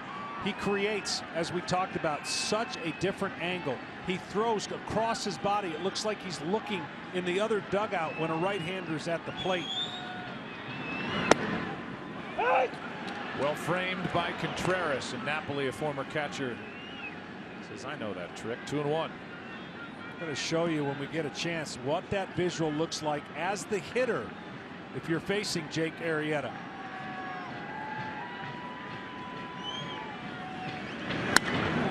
Fly ball into center, easy for Fowler. John Smoltz, take it away. So here's what it looks like if you're a right-hander at home when Jake Arrieta is facing you. We're going to stop at a couple different places. Where are you going? What's he looking at? Somebody in the stands? No, he's crossing his body, and then he creates an inability to see where the ball is and where it's coming from. That angle, and that just gives the right-hander such an impossible view, and couple that with the ball moves so much. Very difficult to track it if you're a right-handed hitter against Jake Arrieta. That pitch is up to Jose Ramirez. As I said, fly to deep center his first time up. Had a 3-hit game last night. Terry Francona loves this guy, and so do these fans here in Cleveland.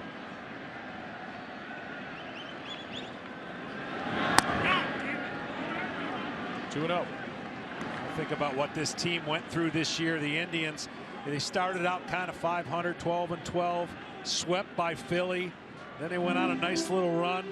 But who can forget, after the Cavaliers win the NBA championship, They win 14 in a row, and really that became the separator for Terry Francona and the Indians.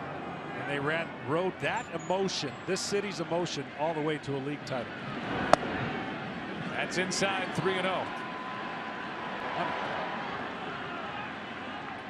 14 in a row is no joke. That is a fun 2 weeks to be part of a team. Arrieta.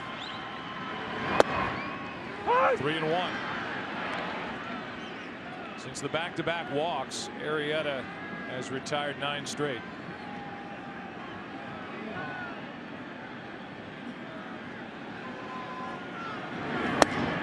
Until now. Let's take a look back for the Indians, who ended up winning 94 games. Second best record in the American League, and there's the 14-game win streak from mid-June to the 1st of July John talked about. Michael Brantley, you can argue, is their best player. He played in only 11 games. They lost Salazar in September. Andrew Miller added in season from the Yankees, been lights out, and the pitching good from front to middle to back end of this staff for Terry Francona. And there's some members who have enormous rings on their fingers. There's King James on the right, Jefferson on the left. Those rings are massive. 1995, I think 1/4 of the size ring is what we got for winning in '95. But they did it in an incredible way. Down 3 games to 1. Came back, set this city on its ear. They celebrated that last night. Then they won the game, by the way. Chisenhall gets under it and pops it up. Left side, Russell's got it, trapped, and has it to end the inning. Let's go to the 5th. Game 2. Cubs batting up 2 back after this from your local Fox station. Let's get back to baseball, shall we? 5th inning rolls in of game number 2. 2-0. Bryant will lead it off, involved in the scoring back in the 1st. Singled with 1 out, scored on a double into right by Rizzo. McAllister finished off the top of the 4th with a strikeout and starts the 5th with strike 1. I just thought Bryant has a unique style of hitting. He's a taller third baseman, but when he gets in his stance, more average height. He gets in that crouch, and then with the way that he swings the bat, crushes pitches in the middle of the zone. That's down. 1 ball, 1 strike. McAllister able to hit 97. He's been itching to get into a game. Only 1 so far this postseason before tonight. Part of a good bullpen that gives a lot of different looks for Cleveland. That's a strike. Strike 2. Firing BBs. See McAllister and his length and arm length. Time he gets in a little trouble, he'll fall off towards the first base, getting all his momentum and energy towards home.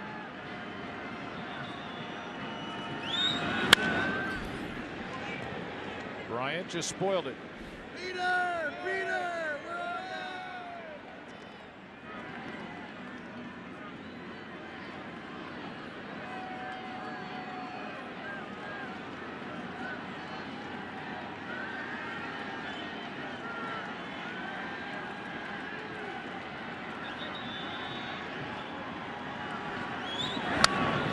Bryant has accomplished something now, becoming the 4th player with 40 or more home runs, 40 or more doubles, 125 runs scored in a season before the age of 25 years old.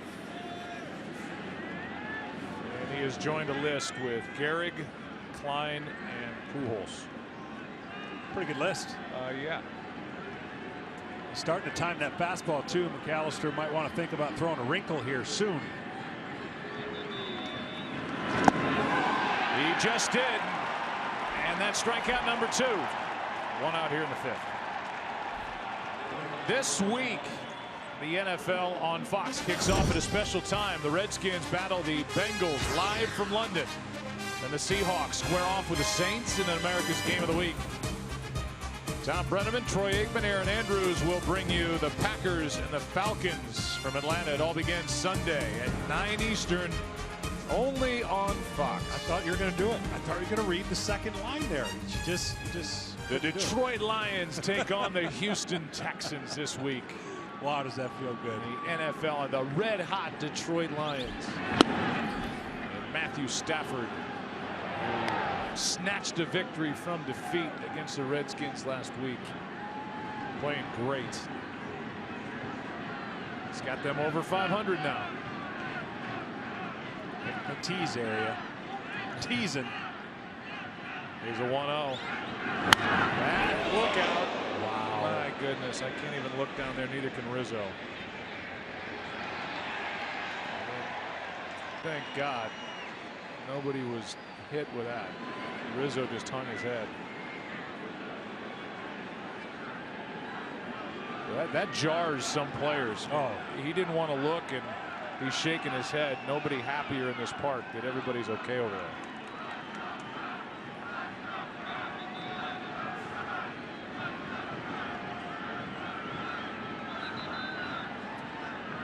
Here's a 1-1. Down and in just a bit. well, it takes two things. You got to be big and strong and certainly not care if you get hit. When you stand that close to the plate, you're inviting the pitch in there. That's what you want. But you're also taking away the outside part of the plate where you can cover more. There's not much room in there, and he's banking on the pitcher to make a mistake. It sails away, 3-1. On deck is the red hot now, Ben Zobrist, who won a ring last year with the Royals.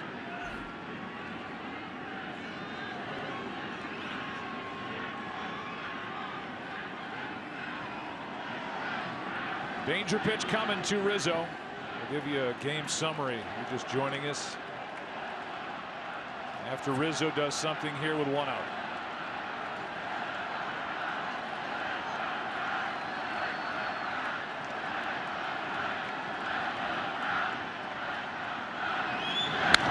Full count.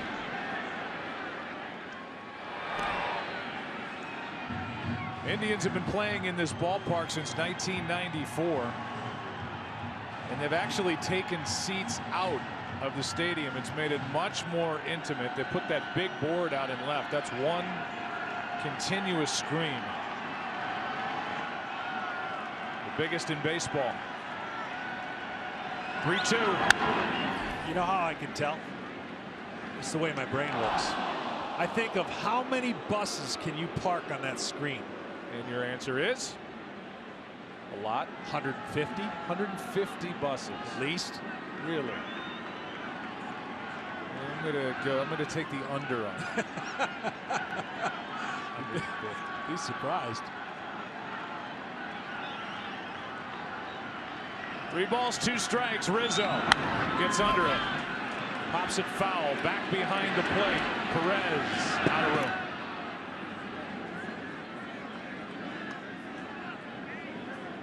We talked about it yesterday, and the foul territory here much more lenient for the Indians, and the amount of foul balls that both clubs have hit. Well, after tonight, there's not going to be that luxury at Wrigley Field. Behind the catcher is shorter distance. Down the line, not much room. Ryan Shaw getting ready now that we're in the 5th. They're one of the good right-handers down to the pen for Cleveland. That is down the line. Foul. And Rizzo's getting good swings here tonight. You know what it's time for? A wrinkle. Well, Bryant got a wrinkle and took a right. Went back to the dugout. You feel like Rizzo is timing up McAllister. Yeah, he keeps wanting to go back in there, and I think it's a risky proposition. Back in there again, another foul ball. Typically, when you are giving your best fastball in an area where you're not missing location, and he's pulling it foul, you run the risk of not hitting that location and Rizzo doing some serious damage. 10th pitch of this at bat right here. And a walk. Rizzo on base for the 3rd time tonight. He is locked in. With Zobrist walking to the plate. Our game summary sponsored by Bud Light. Anthony Rizzo with an RBI double in the 1st. Kyle Schwarber, welcome back, with an RBI single in the 3rd. Jake Arrieta's gone 4. Trevor Bauer, the starter for the Indians, could not. McAllister took his spot in the top of the 4th. He works in the top of the 5th. 1 on, 1 out. Zobrist. Numbers getting better. His swing is getting better. 4 for 6 in this series. Ball 1. Well, they keep saying it. Sounds like a broken record, but if somebody's trying to walk you and you don't let them, shame on you. And sometimes the heroes of a postseason may not be the highest average. It's taking what they're giving you, and getting walks in the postseason are huge. Passing it on to the next guy. Let him do his job. Rizzo's 3 really good at bats tonight. That's one into the corner. A rocket. Rizzo will dig for 3rd. Chisenhall falls down. Here comes Rizzo. Zobrist to 3rd. 3-0 Chicago.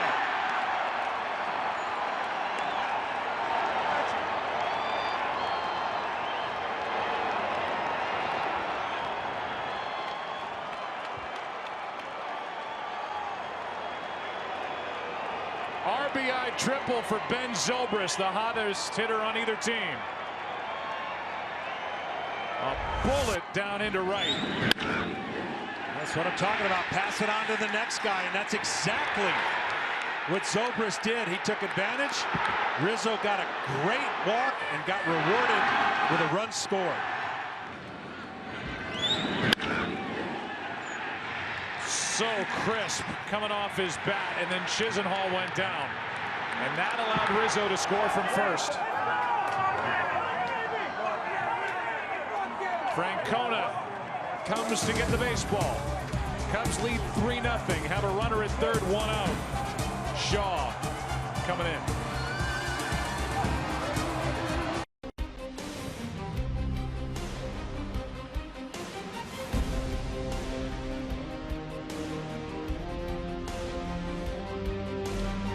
The Cubs behind Jake Arrieta lead at 3-0. A chance for more. Infield comes in. Schwarber comes up. Shaw delivers. Strike 1. This guy's got nasty stuff. Brian Shaw, runner at 3rd, 1 out. Schwarber trying to figure him out. He throws across his body, a lot of cutters, sweeping sliders. In other words, he can spin a baseball with the best of them. Schwarber didn't mean to, couldn't hold up. It's 0-2 in a blink. The Cubs 3, 4, 5 batters. A problem earlier this postseason. Each has a run-scoring hit. That includes Schwarber, who had a 2-out RBI single his last time. Shaw.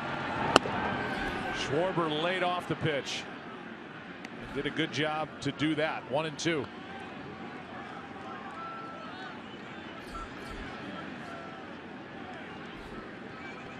A walk and a triple. And a 3-run Cub lead here in the 5th.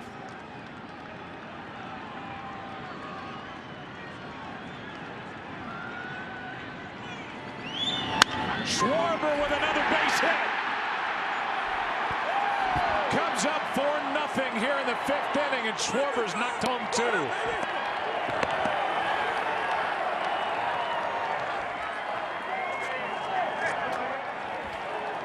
John, I know the Cubs have said they don't want Schwarber to play in the field. The DH falls into his lap here as he's worked his way back from the knee injury.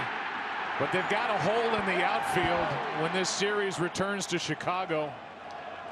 They're going to have a tough time not having his bat in this lineup. It's going to be awfully tempting. I agree with you, and he is making a case. He is making a case for one of the most incredible stories in postseason memories. Here's Baez, strike 1. Again, I defer to you.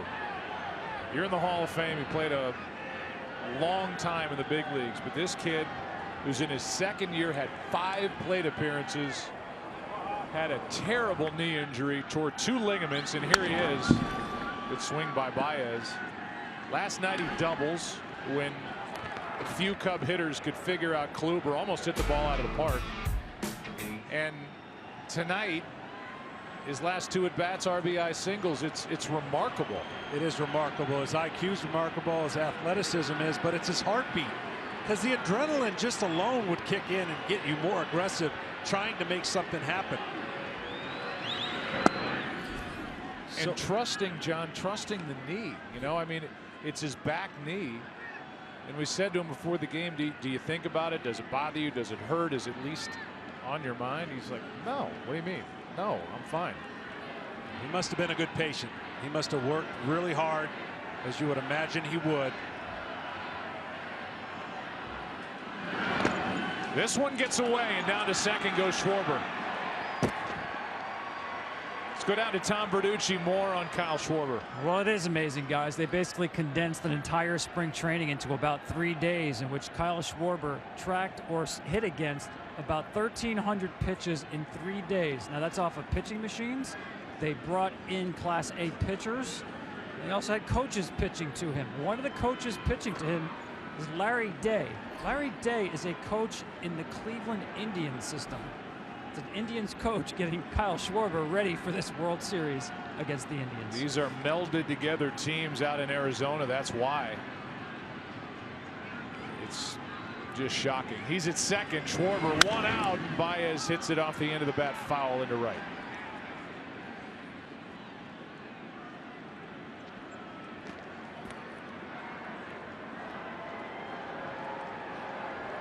How about when he gets announced when they get home? If he thought this was tough, wait till he gets that announcement. Yeah, you're talking about the emotional side where he said he almost cried. I would imagine it'll be tough to fight him back at Wrigley on Friday. What a scene that'll be. Ken Rosenthal, you have more. I do, Joe, and you talked earlier about how a lot of teams have wanted to trade for Kyle Schwarber. But when the Cubs took him with the 4th pick of the 2014 draft, a number of rival executives were privately critical of them, believing the pick was a reach. They didn't think Schwarber could catch. They undervalued him. Well, obviously now they concede the mistake, even though his future is still in question. One of those executives told me a year ago, the Cubs deserve all the credit in the world for realizing how special the bat could be. Just a good young man on top of it all. Big strikeout there for Shaw. And now 2 out in the inning. An inning that started with a strikeout of Chris Bryant by Zach McAllister, and the batter will be Wilson Contreras with the Cubs up 4. And oh, by the way, the Indians still looking for their first hit. They have been handed 3 walks by Arrieta. Contreras 0 for 1 with a walk. Strike 1.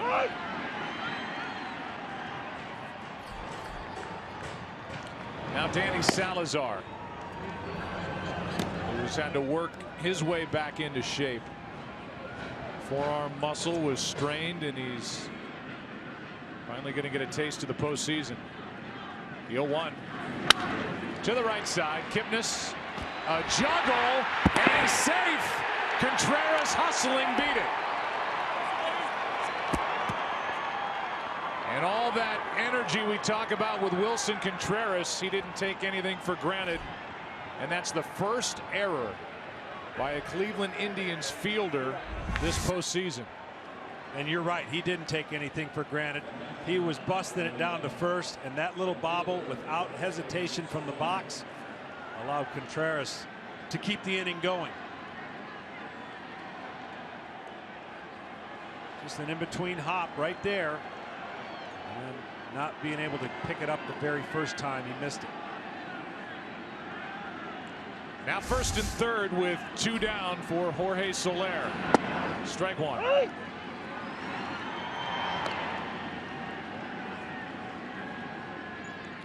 Different mix tonight. Last night for Cleveland it was Kluber, then Andrew Miller, then their closer Cody Allen. Tonight, after a long night, by the way, last night for Andrew Miller, Trevor Bauer 3 2/3. They're already to Shaw.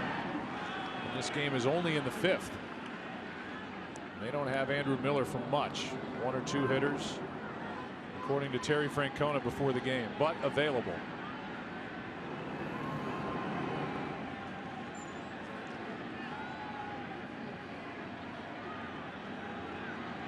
The 1-1.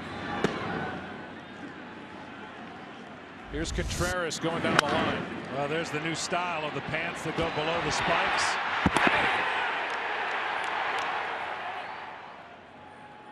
And I always get a little nervous that that will be a cause of something, and you hope it doesn't. That's the new style, like it or not. I'm not going to comment. 3-1 now on Soler. We were rocking the 2-in-1 bacon strip sanitary socks. High knees, just a different look. Now they're baggy and over the ends of the shoes. First and third, 2 out, 3-1 pitch to Soler. A patient at bat that loads him up.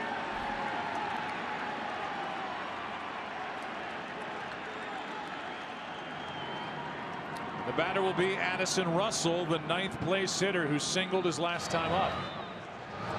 Salazar still getting loose. On Friday night, it'll be the first World Series game at Wrigley Field since 1945. Game 3.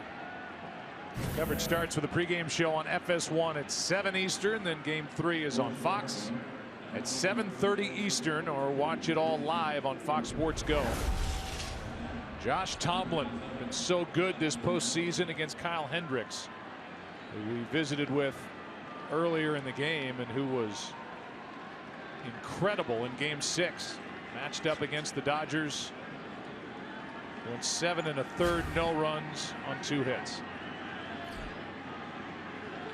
Now Jason Hayward takes over to run for Soler at first. Russell takes a ball, and they'll leave Hayward in to play right.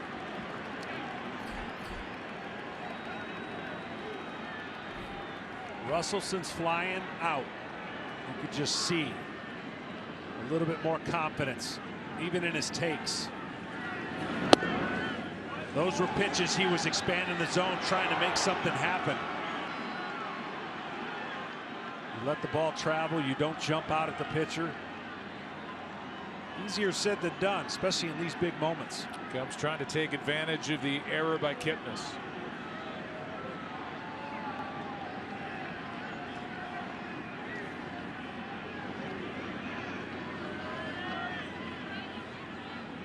RBIs in the inning by Zobrist and Schwarber. Bases loaded, 2 out, 2-0 pitch. He checked it on ball 3. Those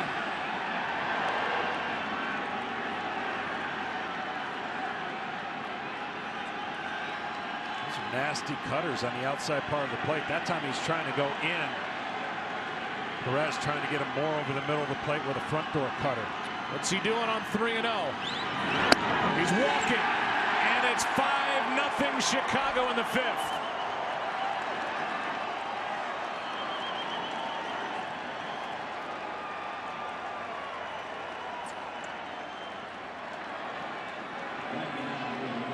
An unearned run here in the 5th inning after the error.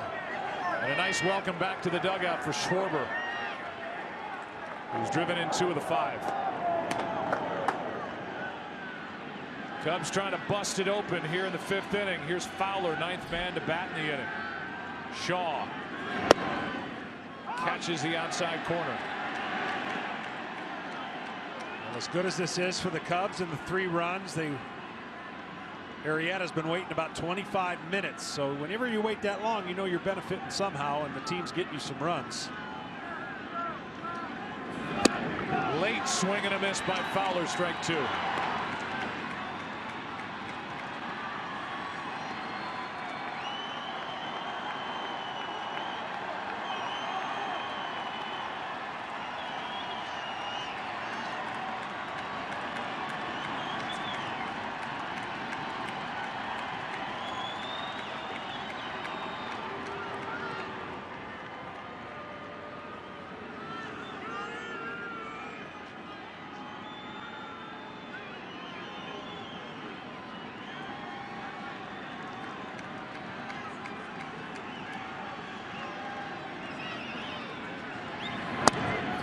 Ball one. You remember the Cubs were shut out in games 2 and 3 of the NLCS and then busted out in game 4 for 10 runs tonight after being shut out last night. Joe Maddon talked to him before the game, since no panic. Guys learned in that Dodgers series.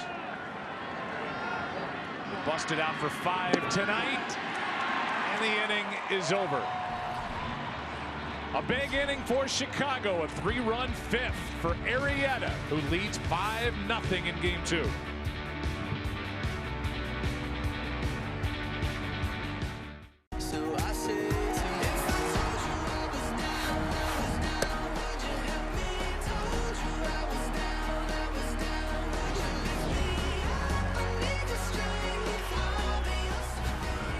Cleveland had a former Cy Young Award winner go in game 1. The Cubs have their former Cy Young Award winner, the reigning Cy Young Award winner, in game 2. And like Kluber last night, Arrieta has been dominant, has not allowed a hit, has walked 3, and now leads 5-0. Bottom 3 in the lineup: Crisp, Naquin, and Roberto Perez. Crisp lined out his first time. 1 ball, 1 strike. Better sign there for a 1-0 cutter. You still have to pitch. You got to stay as locked in as you can, even though that long layoff and the 5-run lead gives you some luxury. You don't want to give them any hope at all.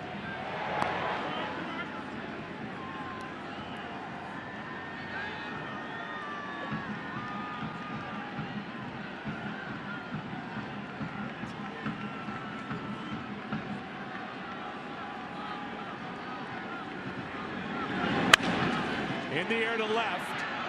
Back is Zobrist. 1 away.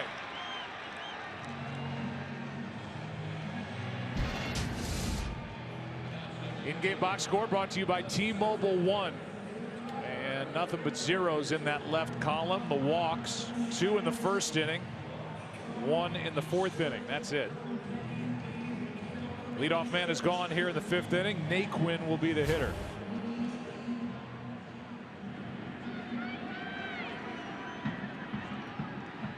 As far as not allowing a hit through 4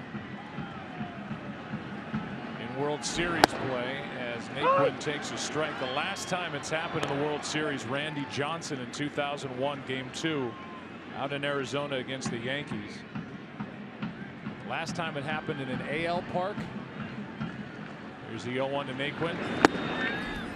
Strike 2. John Smoltz. New York.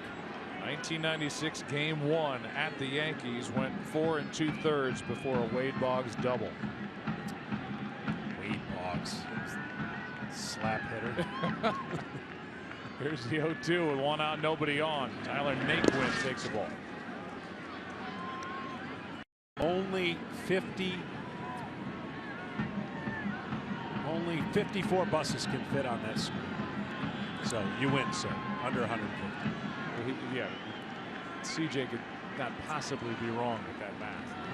He's pretty smart. I mean, great baseball analyst. Yeah, I mean, come on, 150 buses.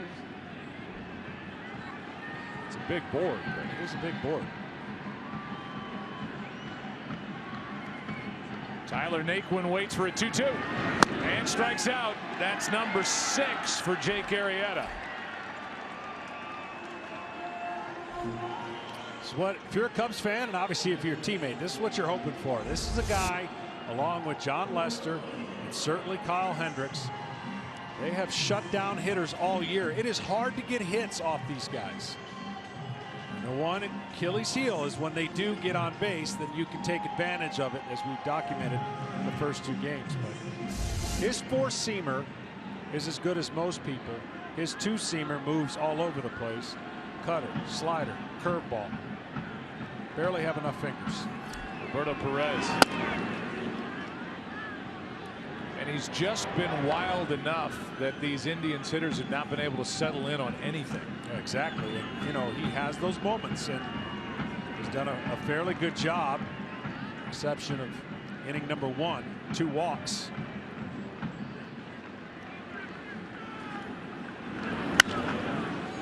That's how to play a ball and a strike on Perez. Last night, Roberto hit the 2 home runs. He became the 5th catcher with 2 or more home runs in a World Series game. The other names on that list: Berra, Gene Tennis, Johnny Bench, and the late great Gary Carter. 1-1. 2-1. I think the storyline's going to be, after this World Series is over, see, I told you so. That's how you use a bullpen if Cleveland wins. Or see, I told you so. You got to have studs in your rotation that carry you through the World Series, and then use your bullpen accordingly.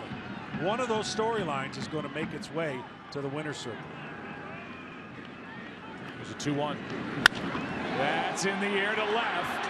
Back near the track, on it to end the inning. And no hits allowed. Cast is sponsored by Geico. 15 minutes could save you 15% or more on car insurance. And by American Express Open, proud supporter of growing businesses. Tonight's aerial coverage brought to you by DirecTV. If you call yourself a sports fan, you got to get DirecTV. Call 1-800-DirecTV. You ever been in a blimp? I've not. No. It's not on the bucket list? No. Have you? No, but it's kind of on my list. I don't know why. Conditions would have to be ideal. Yes. Danny Salazar, the conditions are ideal for him to get into this postseason. He has been in the postseason in the past. He started the 2013 wild card game here against the Rays. He's got great stuff. 97, as you can see, and these Indians lost their number 2 and 3 starters in September. Salazar and Carlos Carrasco, who was lost with a broken hand. He does have great stuff. Bryant shoots one into center, and Naquin back to grab it. 1 out. And you can see why the Cleveland Indians, for the most part, dominated their division. Their right-handed pitching took care of the Tigers' unbelievable offense, and then took down the defending champ Kansas City Royals. But they pitched their way. I mean, their starters have dynamic stuff, and now with the injuries, that's why a lot of people felt, well, once they lost 2/5 of their rotation, there's no possible way they're going to get it done. That's where the bullpen has come in. Terry Francona has managed it incredibly, but they've also had a perfect formula. They've only lost 1 game, so that gives everybody rest. The longer this series goes, the more tested that bullpen's going to be, even though in theory they've added another piece with Salazar, a former starter, coming out of the pen. Bringing heat. And Schwarber heating up the lumber. He's in the hole 2 spots away. It's Rizzo now. Zobrist on deck, then Kyle, who's had a big night. Same for Zobrist. Same for Rizzo. He's been on base 3 times with 2 walks, an RBI double. He scored twice. That is a rocket. Hit right at Napoli. 2 out. Rizzo locked in here in game 2. Yeah, he sure is. And the middle of the order has gotten on base 7 times. Even though this is a hang with him, as they say in the dugout, you're really impressed with the way he's tracking the ball. When you talk to a manager, they see the little things that give them encouragement moving forward in this series. And right now, Rizzo, and I can't say enough about Russell, making 1 click change, changing the approach in their at-bats, showcasing it tonight. Zobrist has 2 hits tonight, 5 in this World Series, and 8 at bats. 7 rather, 5 for 7. 11 for 43 in the postseason. So the World Series, it has clicked for the veteran. And for guys getting ready to start, you take notice. Like if I'm in Cleveland staff going to start the next game, I'm looking at how do I change the approach to make Rizzo uncomfortable, because the plan has not worked. He is more locked in. Yes, day off, maybe it affects him. Guys are built in, to repeat that stuff day in and day out, because you play baseball games a lot more often in the regular season. But you got to make that approach change. You got to get them a little uncomfortable. It's 3-0 on Zobrist with Schwarber on deck. 4-pitch walk. Zobrist on base for the 3rd consecutive time.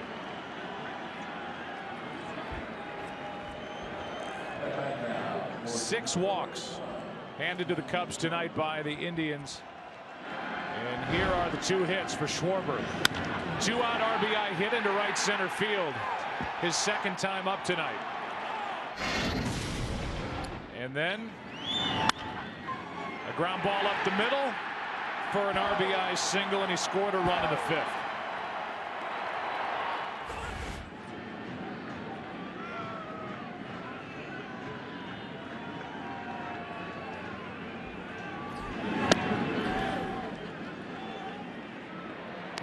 Ball 1. Velocity won't matter much to Schwarber. It's the location of the velocity. Up, has trouble. Down, you better duck, because that's where he likes it.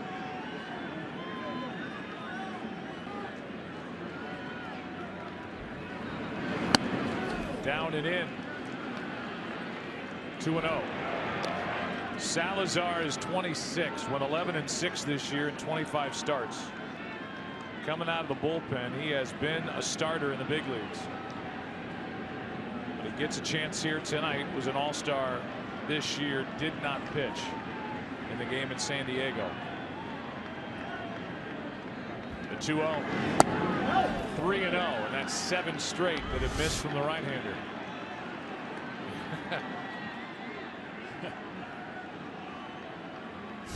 Keeping stats in the seats. The O-meter that you would see at Wrigley over the years. Better make this a good one. He's already swung once on 3-0 in this game. He's taken here, and he takes a walk back-to-back with 2 out. And now Schwarber's been on base 3 straight times. T-Mobile One in-game box score for Chicago.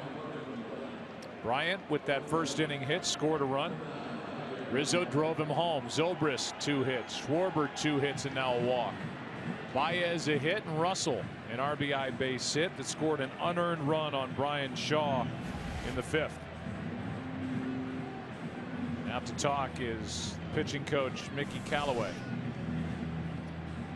This is a part of what makes the Cubs tough and why they had such a huge run differential on the year. They walk a lot, they get on base, they hit a lot of home runs. We haven't seen the long ball per se yet, but is that walk number 7? Walk number 7.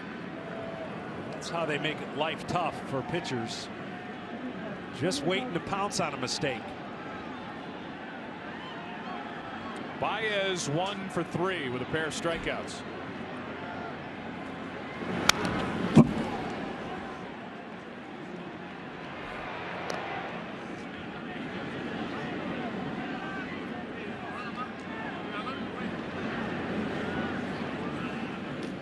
Javier an infield base hit when he reached in the 2nd. Had a hit last night, trying to add to a 5-0 6th inning lead here in game 2. Lead runner is Zobrist. 0-2. With the good stuff that's happened in the lineup tonight for the Cubs, and they've gotten rewarded with 5 runs. Baez expanding the zone just a little bit too much, getting a little aggressive. One of the things that Joe Maddon was worried about, moving him up in the order. Higher than high, lower than low. Those are the 2 areas that he can really expand the strike zone.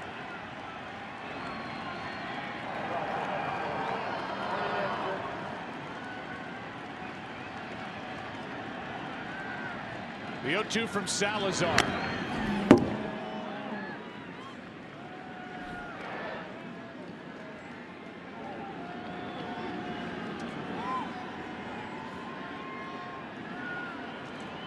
Tonight, Arrieta pitching like a reigning Cy Young Award winner. Coming off a loss in the NLCS out in Los Angeles, game 3 against the Dodgers tonight. Outstanding. And it's Tomlin and Hendricks, Josh and Kyle on Friday at Wrigley. 2 on, 2 out. The 0-2.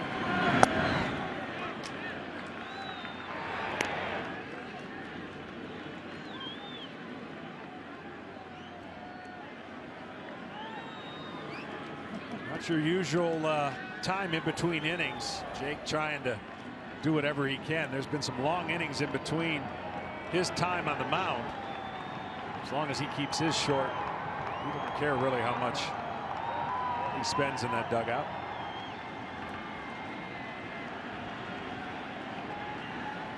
Baez gets time.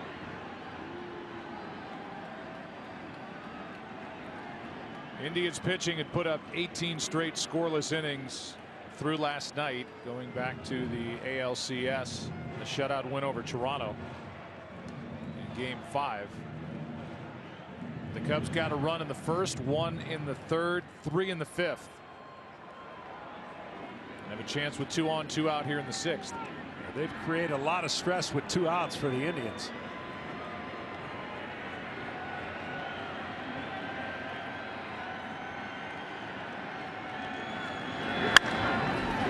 Into center.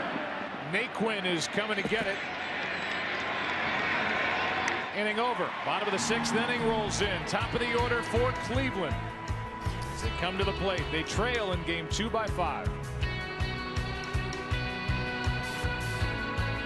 Pitches, no hits allowed by Jake Arrieta. Carlos Santana first up. Strike 1. Santana, Kipnis, and Lindor against Arrieta, who leads by 5. So far, Arrieta spent 35 minutes out on the mound doing his work and 85 minutes in the dugout. And what that means for the Indians, that's a long time on the field. When it's cold, they don't have a lot of time to come in and get warmed up and be in rhythm. Strike 2.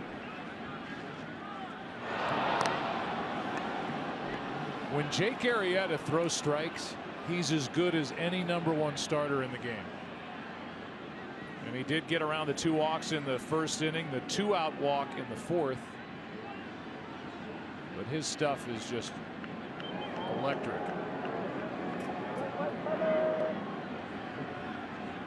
Here's the 0-2 to Santana. Wouldn't chase it. And the difference is, it's interesting to hear an approach against him, right? You have to be prepared for something to hit because he starts everything pretty much in the middle of the plate. The problem is, for a hitter, you might only get that 1 pitch, but he will give you something to hit. So to your point, when he's throwing strikes, it's less of an opportunity for the hitters. Breaking ball is grounded foul outside first. So what I mean by starting things in the middle of the plate, most people, like we saw last night, Kluber never wanted to pitch over the middle of the plate because he's working the corners to get the perception that it's a ball, end up a strike.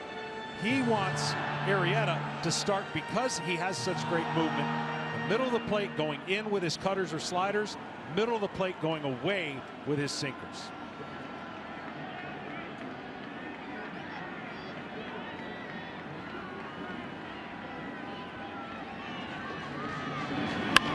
That's foul again. It's one of the better swings we've seen tonight by a Cleveland hitter against Arrieta, but pulled foul.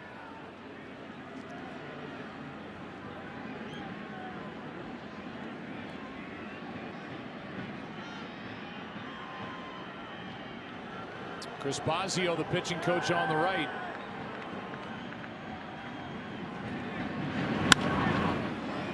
Fly ball into left, easy for Zobrist. 1 out in the 6th inning. Jake Arrieta is 30. Came to the big leagues with the Orioles, 63 starts, was 5 games under 500. Then the trade in July of 2013, absolute steal. A 22-6 year last year, won the Cy Young Award, won 18 games this year. Threw the only no-hitter in the big leagues this year at the Reds on April 21st. He's thrown 2 no-hitters as a Chicago Cub. One toward the end of last year against the Dodgers. He has yet to allow a hit tonight. Ball 1. Kipnis 0 for 2.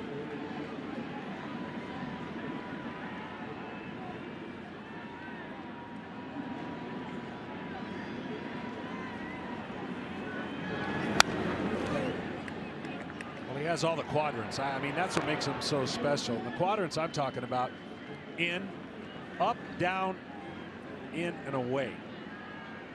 He doesn't have to knock a batter off the plate to change his eye level or change his comfort level. He just uses different pitches to do it. That's how good they are. There's a 1-1. That's a base hit, first of the night for the Indians. Hayward gets to it, gets it back in. It's a double.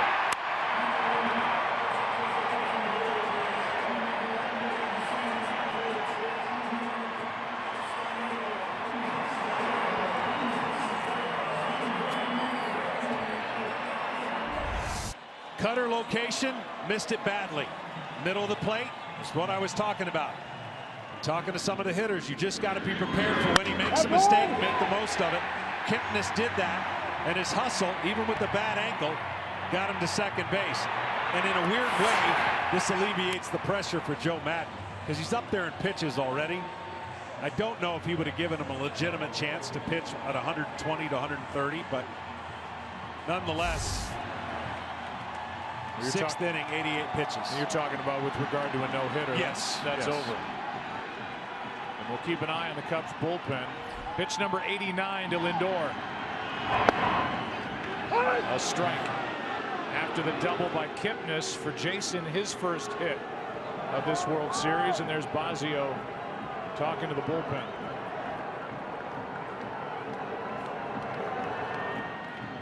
The Cubs have Aroldis Chapman with a ton of rest on a night where you know Joe Maddon wants to get him into the game no matter what. With an off day tomorrow, game 3 on Friday. 1 ball, 1 strike on Lindor. Arrieta's 5 1/3 innings pitched without allowing a hit, the longest World Series no-hit bid since Jerry Koosman with the Mets in '69. Game 2 at Baltimore, he went 6.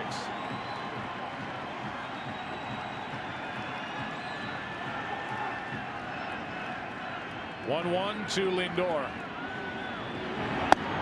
Good pitch, strike 2. His pitch, Lindor, kind of interesting. He's got a lot of high strikes. This one wasn't one of them, but this was a backdoor curveball.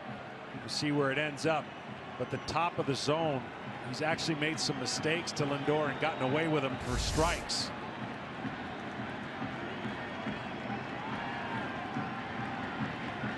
(1-2). Mike Montgomery, the left-hander, is getting loose for the Cubs out in their pen.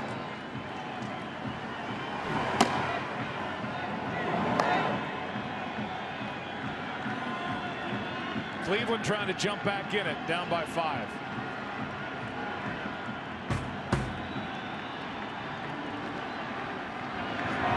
Full count.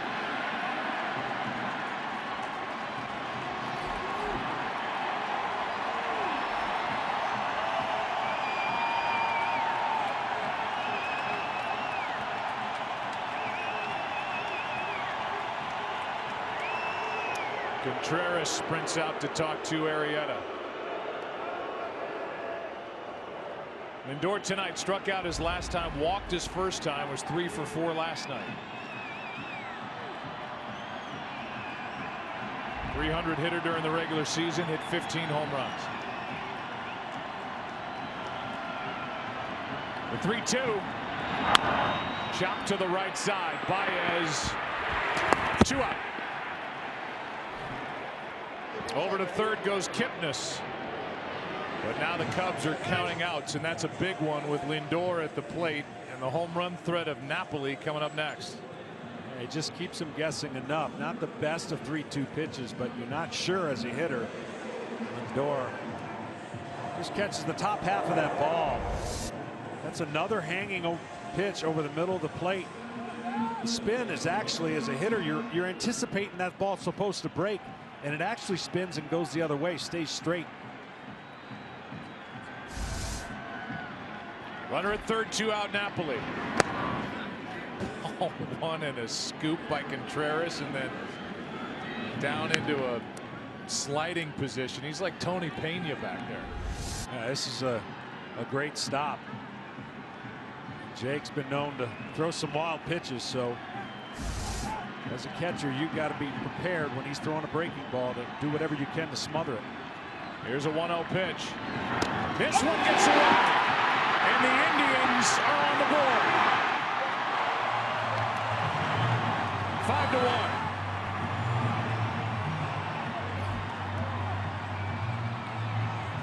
Goes down as a wild pitch. I'm familiar with that. I threw a lot of them early. Runner on third, you're trying to make the best pitch you can, and he's just gotten away from his mechanics. See him pull that ball. That's supposed to be a sinker. He pulls it really bad. And when a catcher's expecting the ball to come the other way, you're not prepared for it to be what we call a crossfire. A strike into Napoli to make it 2-1. So the Indians break through. A double by Kipnis went to third on the ground out by Lindor and scores in the wild pitch. That's a base hit to left, and the inning continues.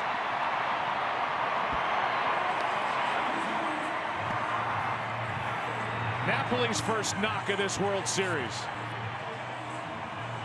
And the stuff has left Arrieta. He's been real good and crisp and late life on a lot of them, and he's feeling for some of those last pitches. You could tell losing the feel for it, and then Joe has seen enough. I'm probably sure of it. And now we are sure of it. Mike Montgomery, the left-hander, is coming in. Arrieta didn't allow a hit through 5 1/3, is knocked out in the 6th, up by 4. The day as the Cowboys need to trade. Save it for the show. Undisputed, 9:30 Eastern, FS1. Game number 2 continues in the bottom of the 6th inning, and the Cubs call on the left-hander Mike Montgomery. Arrieta goes 5 2/3 so far, 1 run on 2 hits. 3 walks, 6 strikeouts, a wild pitch. Switch hitter Jose Ramirez takes a strike. This was a big addition in season from Seattle, Mike Montgomery, who Joe Maddon really believes. You can see he's been busy this postseason. Joe Maddon believes he will be a starter next year for Chicago. Great arm, good curveball, good live fastball. He fools the hitter, has to wait on it, and makes a good play to end the inning. The Indians are on the board. A run on 2 hits. Leave a man have stranded 4. Trail by 4 after 6. Back after this from your local Fox station.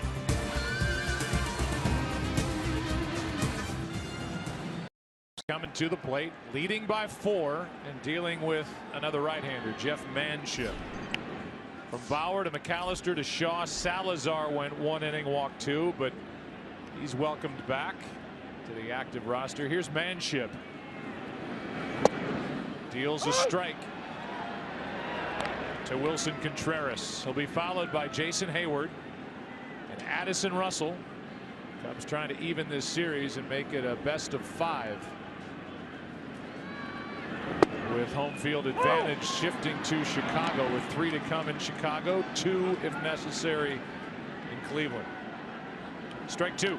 Well, he loves his curveball. Sinker at 92. Slider at 85. Tracked a game once where he threw 9 in a row, so he's not afraid to throw his breaking stuff, which nobody's been afraid to throw their breaking stuff to the Chicago Cubs all postseason. 2-2. Contreras tonight reached on an error, and that led to an unearned run. Scored against Brian Shaw, who went 2/3, allowed 1 hit. That unearned run. 2 walks, 2 strikeouts. And Salazar 1 inning, 2 walks. McAllister went 2/3, allowed 2 runs on 1 hit. The starter Trevor Bauer knocked out in the 4th inning, allowing 2 on 6 hits.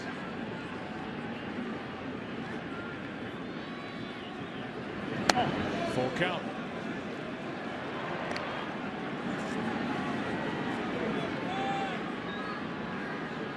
Joe Maddon telling us before tonight's game that Wilson Contreras will catch the next 2. With Hendricks and Lackey. That's a walk after an 0-2 count. Leadoff man is on in the 7th. Experience every postseason moment with MLB.com at bat. #1 app for live baseball. It's the only place to get it all. Live radio feeds, video highlights, pitch tracking, StatCast, and much more. Download At Bat today. Here's Hayward, who is 2 for 28 this postseason, and I'm sure itching to get in there and deliver something for Joe Maddon. Ball 1. You can only imagine. He's handled everything from the outside looking in, obviously not in the clubhouse daily, but you can only imagine what he's trying to do and what the results are going for him. So he's handled everything with the expectation, the contract, and certainly the disappointment by not seeing your name in the lineup. That's 6 straight that have missed from Manship. It is so difficult as an athlete when you want to do what you want to do and go out there and play every day when you're not performing, for the manager to not put you in there. So for Jason Heyward, I still believe he's got to believe there's a moment in this postseason where he can make people and himself forget what has not led up to this point. A very subpar year for him. So you got to admire his attitude of at least handling it, because you know he gets asked. You know that the reporters have talked about it. And certainly when he's not in the lineup, that's the first thing they're going to ask him. Here's a 2-0. There's a shot into center. Hard hit, but caught by Naquin. And I know it's not a hit, but that ball was squared up by Jason Heyward. And that bench happy to see that. 1 on, 1 out. Heyward in year 1 of an 8-year, $184 million deal, and that's the best contact he's made. Absolutely. 2-0 pitch, and you know, some would say maybe even in a scenario taking too many pitches and getting himself into a 2-strike count, but right there unloading. Again, that translates to a feeling, even though it was an out, of a better feeling and a better approach making that kind of contact. Addison Russell hits what a play. Safe as Kipnis could not make the catch. And Lindor flashing the leather, flipped it behind him, and Kipnis couldn't come up with it.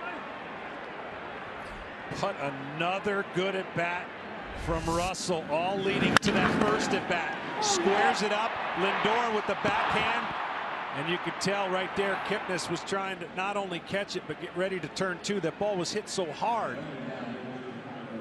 Tremendous athleticism from the shortstop position on both clubs. It goes down as a fielder's choice, E4 on Kipnis. And that for Jason, his 2nd error of this game. What a play by Lindor. And it's 2 on, 1 out as a result of the error. Ball 1 now to Fowler, who's 0 for 4 tonight, 0 for 8 in this series. Yeah, they're winning despite Fowler not getting on base. The record when he gets on multiple times is absurd, and they would love to get him going for the rest of the series. Maybe in this at bat feel a little bit better about his approaches when he reaches twice. 58 and 16, including postseason. That's the best record in baseball, by the way. Here comes a 2-0. That's left side, out of play. Right-hander Dan Otero is getting loose for Cleveland in their bullpen, with Manship struggling. Leadoff walk hurt him, then Heyward squared one up but line to center. Russell hit him hard, but Lindor kept it on the infield, went down as an error. 8 walks the Cubs have been handed here tonight by Cleveland. Manship just really rushing with his front side, missing on the wrong side of the plate. That's into right field, a base hit. They will hold the lead runner, Contreras. Bases loaded, 1 out. And Fowler on with his first hit of the World Series. Trust me, he, as he points to his teammates, needed that at bat. Feel good to check in. A hanger. And he stays right there and smokes it. Actually hits it too hard to the right fielder, preventing a run from scoring.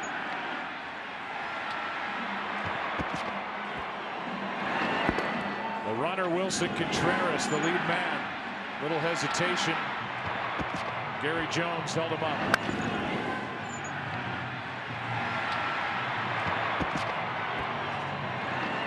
That'll be it for Manship. Otero coming in with the bases loaded, only one out. And Chris Bryant coming up.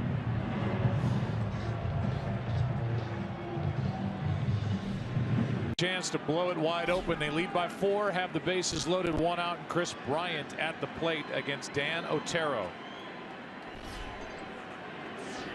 5-1 game. Game 2. Cubs trying to even the series before an off day tomorrow. Otero, Bryant might be 2 to the plate, out to first, safe. And the third baseman Jose Ramirez had to make sure, didn't rush it at all, got the lead man 2 out in the inning. Goes down as a force out, 5-2. As Ramirez threw to the catcher Roberto Perez. And it's the right play because Bryant runs pretty good for his size. That ball would have to be a bullet hit to Ramirez to be able to throw that ball to second for the conventional 5-4-3 double play. Here's Rizzo now. Big night for Rizzo with an RBI double. 2 walks, 2 runs scored. Hit a scorcher to first his last time up, only time he's been retired. Bases loaded, 2 out.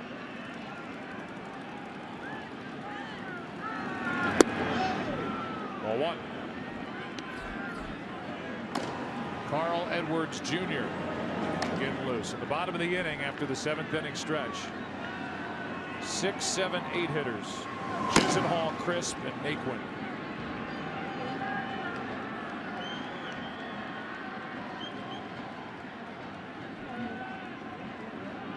Rizzo's been locked in all night. Up on the count here, 2-0.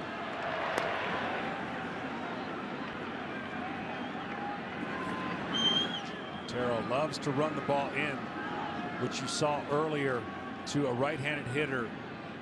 And Bryant, that's what got him to ground the ball to third. Little different approach with a guy, a left-hander on top of the plate. Takes away that pitch. Down on a knee is Rizzo unloading on that pitch, 2-1. So the great numbers for Otero out of the bullpen this year for Terry Francona. 6th pitcher of the night for Cleveland.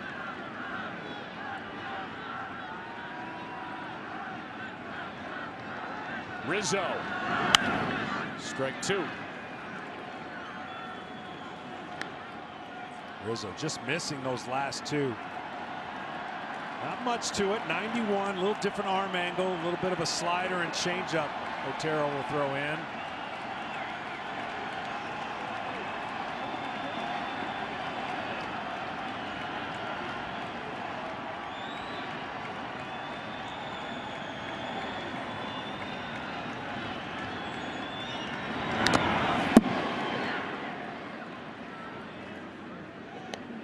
If Rizzo knocks in some runs here in the 7th inning in this spot, They're doing it live for Jeter.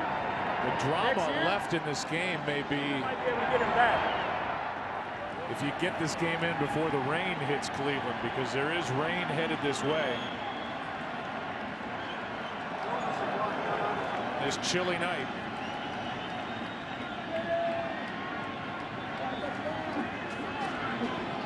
If you go back to 2008, it was then Commissioner Bud Selig who basically said, we're not going to play any rain shortened games. We're going to play these games to their conclusion, which means you'd have to stick around. The bad news is tomorrow the forecast is not good here in Cleveland, and there's the rain that's headed our way here.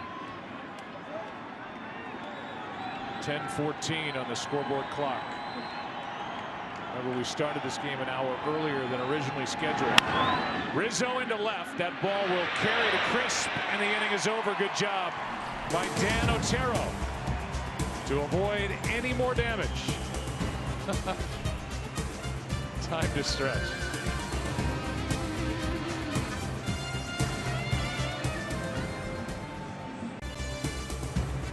And by Bud Light. Check out the Bud Light Lady Gaga Dive Bar Tour on Facebook.com/Bud Light.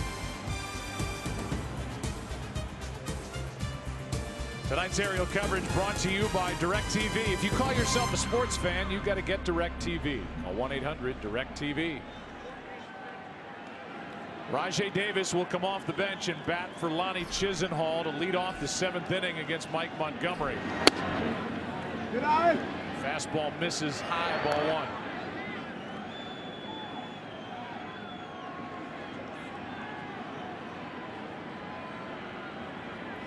Davis last night 1 for 5. Good curveball from Montgomery for strike 1. He has such great feel for that. He does lose his command of his 2-seamer and 4-seamer at times, but that ball comes out of his hand. The breaking ball just looks comfortable. That Davis fooled there. Strike 2. The Cubs have stranded 13 runners tonight. They've left the bases loaded twice. What a job by Dan Otero to come in with the bases loaded 1 out. With Bryant up, Rizzo on deck, and get out of it. 1-2.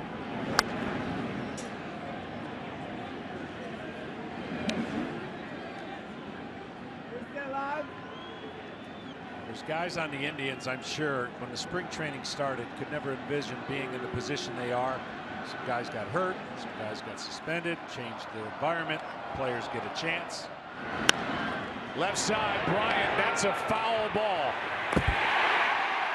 Foul ball called by the third base umpire, Tony Randazzo. Mike Montgomery being in Seattle, I can never think he would envision being with the Chicago Cubs and in the World Series. That hit in front of the bag and was a foul ball.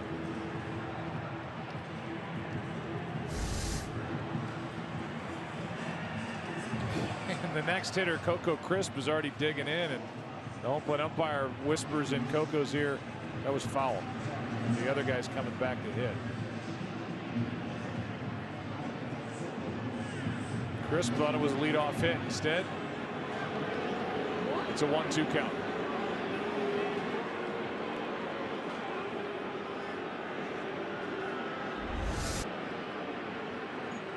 And there's Crisp digging in. Got the bad news. So back to the plate, Davis with a 1-2 count. Montgomery finished off the 6th.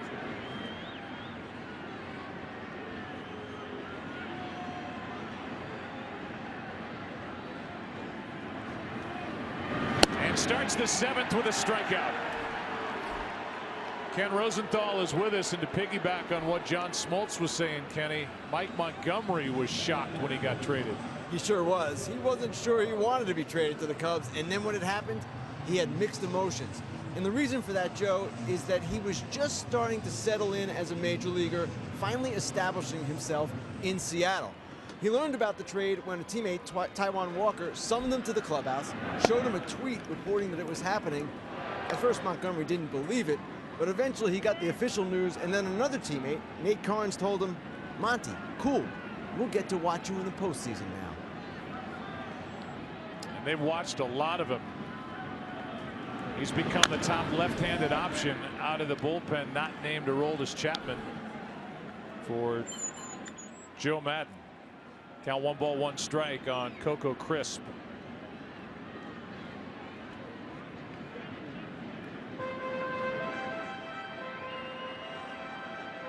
Here's how Contreras entices his pitcher to get the ball down. Unorthodox, flexible, and trustworthy. I said Tony Pena earlier, and yeah, that's what he used to do.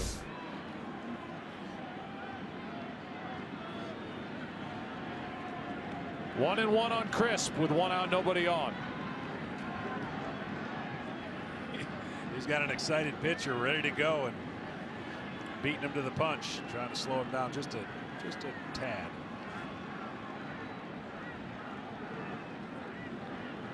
Now the 1-1. Done a good job of keeping the ball down. 1 ball, 2 strikes. I mean, that's Rich Hill's curveball with a little bit more on it. That's how good it is. It's taken a lot of space and creating a lot of depth right at the last minute.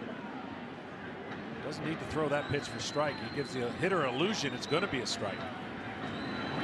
Boy, he looks good. 2 out.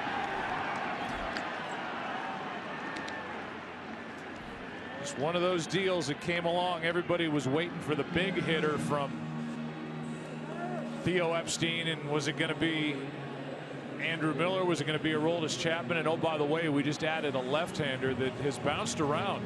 Mike Montgomery's been with Kansas City, Tampa Bay, Seattle, now the Cubs.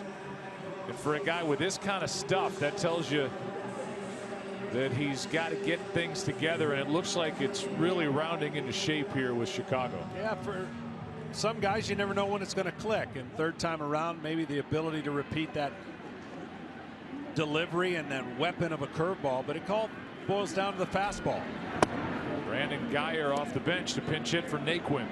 As a starter, you need that fastball a lot more than you do as a bullpen guy or a guy that comes out of the pen. So he's found a nice niche, but he will be a starter.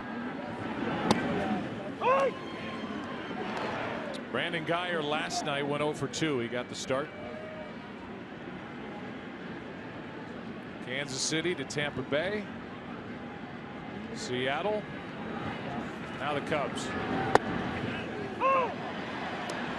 He has a chance to strike out the side here in the 7th inning. That's just an awesome pitch. I mean, I'm just telling you, that is what you would call that.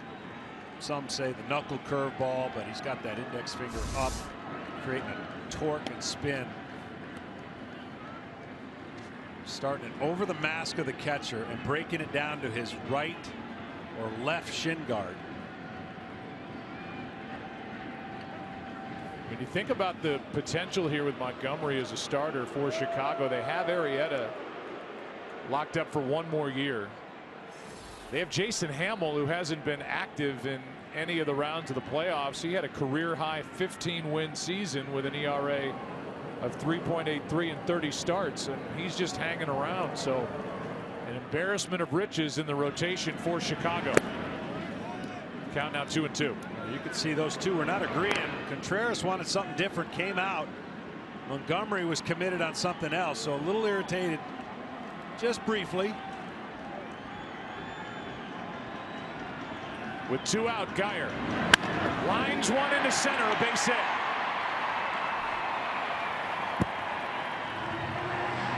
And the first to reach against Montgomery. It happens with 2 out in the 7th. Just trying to read Contreras, thinking after seeing a couple curveballs, he had thrown really good sinkers away to finish off the right-handed hitter. I think that's what he wanted. But Montgomery looked like he wanted to go back to the curveball, felt better with that pitch. Look at Baez. It's in his own little playland. Montgomery barking at himself as last night's hitting hero Roberto Perez steps in. 0 for 2 tonight. He sent Zobrist to the track in the 5th. Swinging it well. Fastball for ball 1.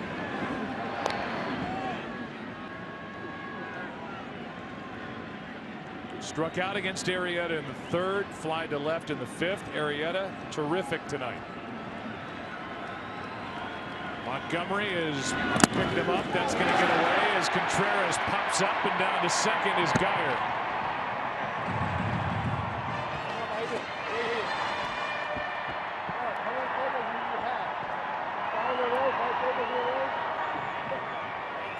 And now a hit could mean a run, as we're only in the 7th inning. I think this is the 5th meeting for Contreras and Montgomery. This has to do more with signs with the runner on second. I wouldn't be surprised after those 2 fastballs that he doesn't go to the curveball. That just seems to be a better feel for him in the command of the strike zone. Still irritated by a couple things, it appears. Well, a home run threat on deck. Guy who hit 2 last night at the plate. Here comes a 2-0 pitch. This could get interesting here real fast. 3-0.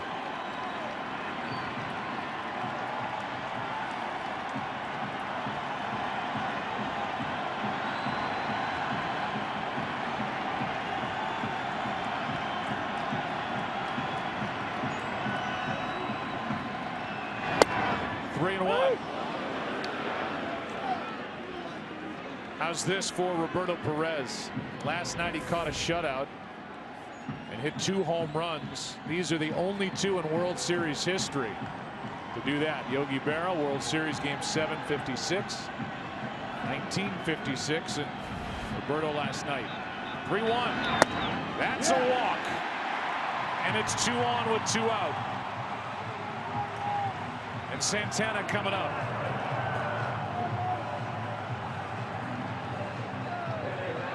Santana, switch hitter, much more dangerous left-handed. And with that, Bosio will come out, but they would rather have the lefty on the mound with Santana coming up. They'll leave Edwards in the bullpen for the moment. 31 home runs, more dangerous against a right-hander as opposed to 6 versus a left-hander. But with one swing of the bat, Carlos Santana could make this a 1-run game.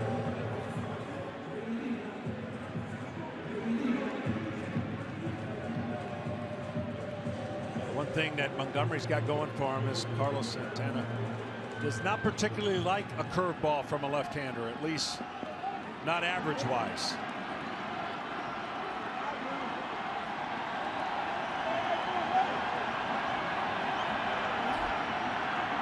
Montgomery in a 7th inning jam, and Santana steps out.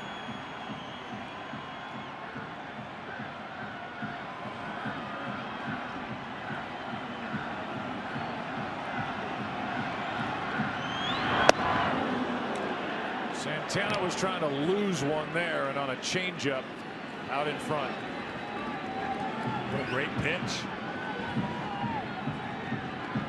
Taking fastball. If you're Santana, pulled the string for Montgomery. Looked like he turned that ball over a little bit. Yeah, he did. We've had a record amount of time called in this inning between catcher, pitcher, batter, coach. Here's the 0-1. Strike 2.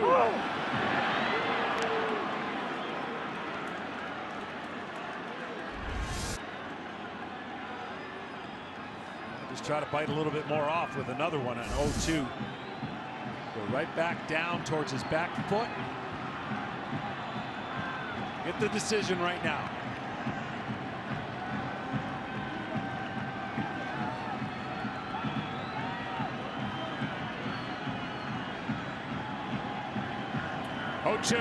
Got it.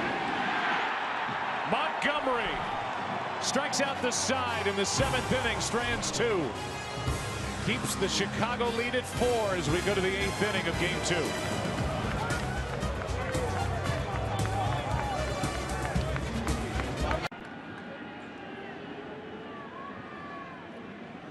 NASCAR star Kurt Busch in attendance here tonight with his mom wearing his Cubs gear. Cubs lead at 5-1, 8th inning now. It'll be Zobrist first up against Otero, who did a good job last inning with the bases loaded, 1 out. Got Bryant on a force out at the plate, and then got Rizzo on a fly ball to left. Ajay Davis stays in the game. He's in center. 1 ball, 1 strike on Zobrist, who's been on base 3 straight times, and Brandon Guyer is in right. It's been the 3-4-5 show for the Cubs. I mean, they have had and strung together some big at-bats. Of course, Schwarber putting together 2 of those, a 3-0 single and then another single followed by a walk. Zobrist, Lindor, 1 away.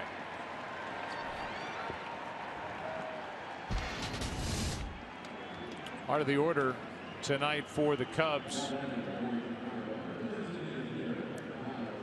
Rizzo has a double for an RBI, 2 walks, 2 runs scored. Zobrist, who just grounded out, on base 3 times with an RBI triple, a run scored. As you mentioned, Schwarber with a 2-for-3 night as he digs in here with 2 singles, an RBI in the 3rd, an RBI in the 5th. A run scored, then a walk. I mean, realistically, when you heard the news, you're going, okay, all right, maybe he could have 2 at-bats that help change the series. And he's had way more than 2 at-bats already. And as you mentioned, you know that the question's going to be asked and the temptation's going to be there for Joe to possibly play him in Chicago. With the way he's come back and shown that he's almost in season ready. This is a major threat from the left side. And the Cubs, you know, have in essence benched Jason Hayward. So they're trying to find. Tonight it was Soler. Last night it was Coghlan. We saw Almora in game 6 of the NLCS. And what I saw was, well, they don't want him to play in the outfield in case there's a collision. But you know, that seems a little bit remote. Rain starts to fall a little bit as Schwarber fouls it back. And they're still talking about a home run that Schwarber hit last year in the division series that sat up on top of the scoreboard at Wrigley. He can launch.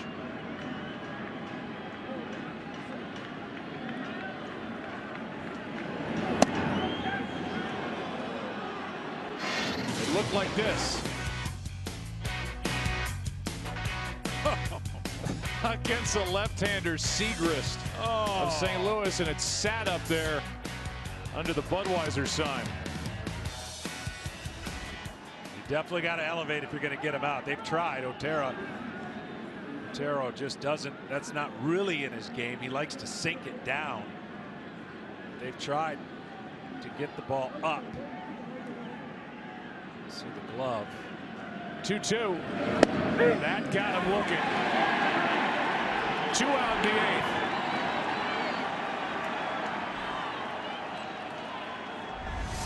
He thinks this is off. This is paint. Boy, Otero's made some pitches. He's retired all 4 he's faced, and now will deal with Javier Baez.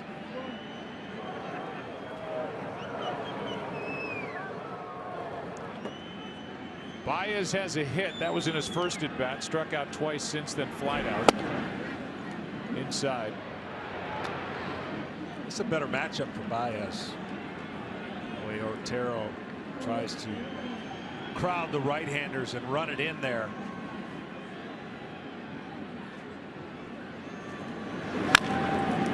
Strike 1.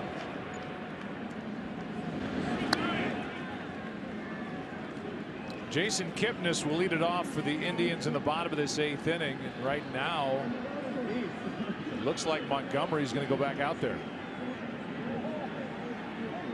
They have had Edwards up. They do have right-handed bats coming up after Kipnis. Lindor. Low throw but out as Napoli gives him the stretch in a 1-2-3 top of the 8th inning. Cleveland coming up bottom half down by 4.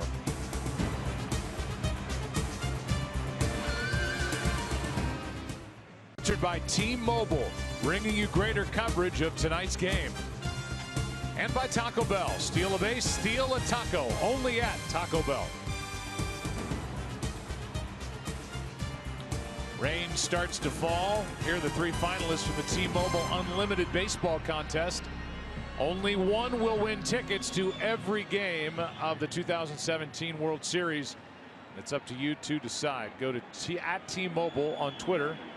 View the entries and vote now by tweeting #UnlimitedBaseball and then their hashtag. Kipnis first up. Back to work is Montgomery.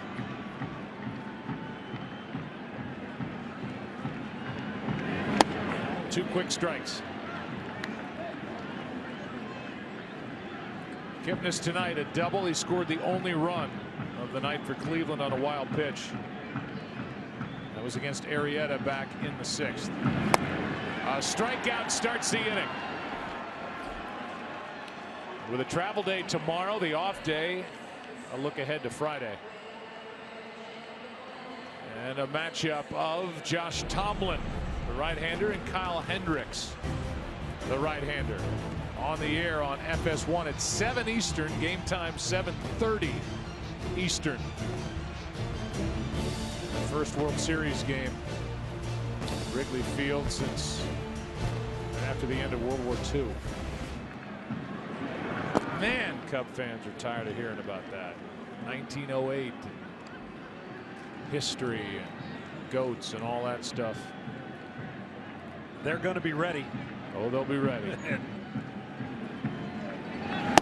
Lindor takes a ball, counts 2-0. How about 4 strikeouts for Mike Montgomery? He's been good. The only time he's gotten in trouble is when he gets behind and then he doesn't search for the strike zone. Tonight's starter for Cleveland, Trevor Bauer. Now Mike Montgomery's on the mound for the Cubs. They were on the same high school team in 2008, Hart High, Santa Clarita, just north of LA. Here's one to third. Bryant times it, gets a funny bounce, gets the out. 2 out. And we'll welcome you inside the broadcast booth. I'm Joe Buck. That's the Hall of Famer John Smoltz. And what have we seen so far here tonight? Well, it's 2 opposite game plans that have been executed. Kluber, of course, in Cleveland did it yesterday as good as you can do it. And Arrieta stayed out of the sweet spot.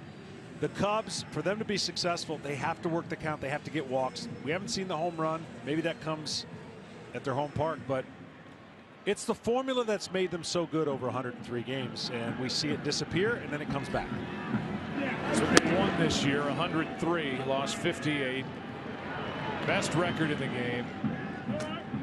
I think for anybody's money, the best constructed team in Major League Baseball now and for years to come. Here's Napoli, the count 2-0 as Mike Montgomery is trying to turn in 2 1/3 big innings for his bullpen and team here in game 2. And I just think Joe Maddon and Terry Francona can handle a series mentally with their teams better than most. And that's what it is. You've got shifts, teeter-totters, storylines change. Oh no, you lost the first game. I mean, we saw it in the previous series with the Dodgers. They were down 2-1. Here we go back to last year. The team can't hit. And then boom, boom, boom. They're in the World Series. So they don't panic, and their managers are the reason why they don't panic. Napoli up on the count here, 2-1. 2-2. And Joe Maddon said, we fell behind in that NLCS. We came back. We were swept last year in the NLCS by the Mets. We learned from that. We were young then. We're still young. But the arrow pointing up. And right now, the arrow is pointing back toward Wrigley Field with what the Cubs hope will be a 1-1 series. Look, and they learned some stuff from last year. You learn things about players in this moments. Some better than you expected and some not so good when you see a player press or try too hard. This is a young team, a very mature young position player stars.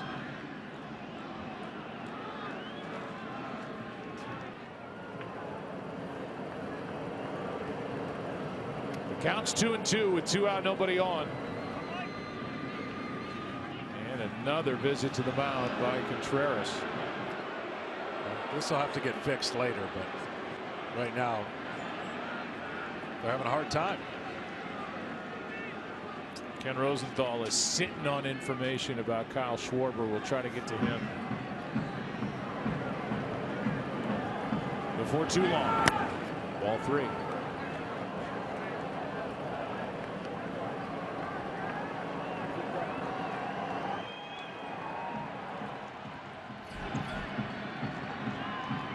Full count.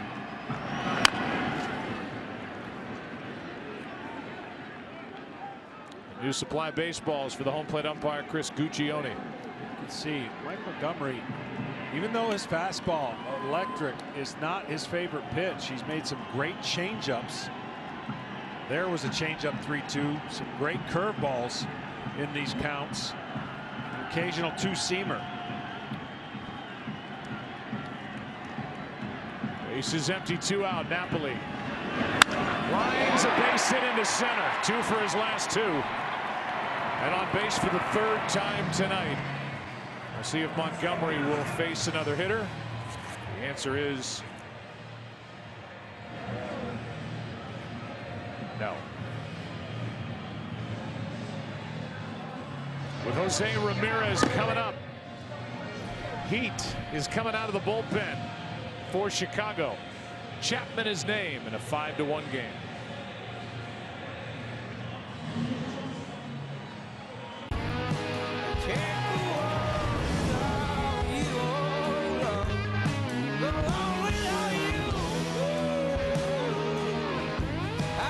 That's why they got him.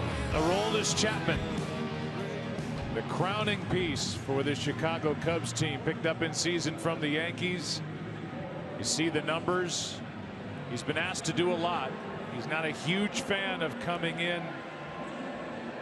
a spot like this, a guy on. He's had a tough time keeping inherited runners from scoring and getting more than 3 outs, but you know he'll be fired up. His first World Series pitch is about to be delivered to Jose Ramirez.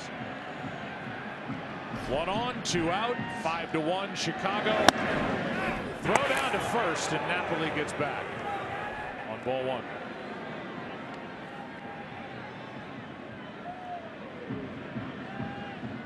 Yeah, most closers come in the game when they get their job done. They don't have to worry about sitting down because they're shaking hands. In this case, you'll have to sit down at least once. Hey, you all right? I came back and caught Wilson Contreras in the mask. Shook it off immediately, and you could hear the voice of Chris Guccione, the home plate umpire, said, "You okay? You all right?" He is. Hey, you all right? That was a square hit right in the middle of that mask. Here's a 1-1. Strike 2, and it's foul tips like that that are basically driving somebody like David Ross into retirement. He's 39, he can still play, but concussions have been a problem, and that's where catchers get concussions. Happened to Mike Matheny, the Brewer, Cardinal, and San Francisco Giant catcher, and now Cardinal manager. Here's the 1-2 from Chapman. Ramirez getting pretty good swings. A 103 from the left hand. Ramirez just does an incredible job of really barreling up pitches from either side of the plate. I mean, normally you got basically 312, 311, doesn't matter. Cubs bullpen showing it can bring some heat out of the pen. Last night it was Miller. A strikeout ends the inning. And after Montgomery, Chapman comes in and slams the door on the 8th. 9th inning rolls in. Game 2. Cubs to the plate, up by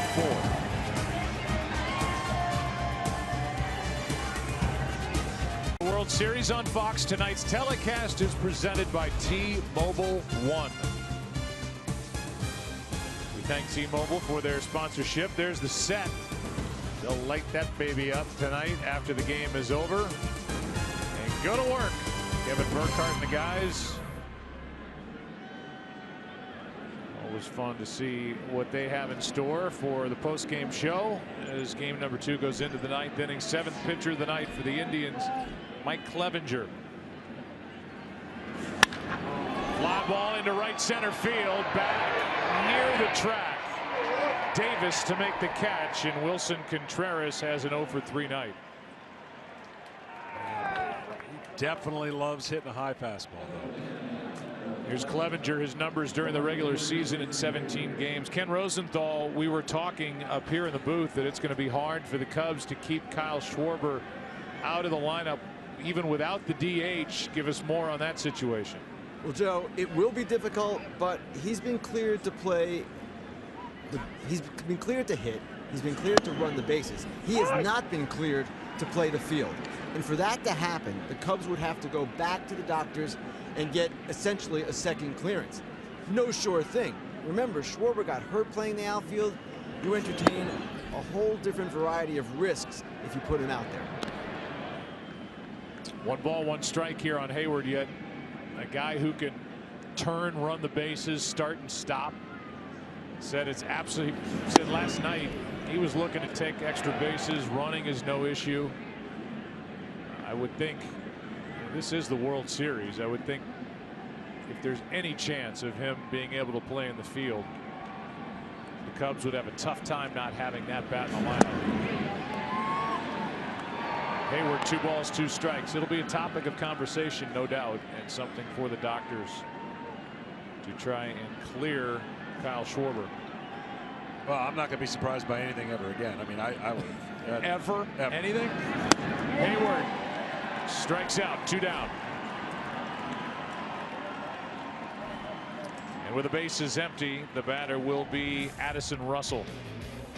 Scott's Pitch, Hit, and Run is Major League Baseball's free skills competition for boys and girls 7 to 14.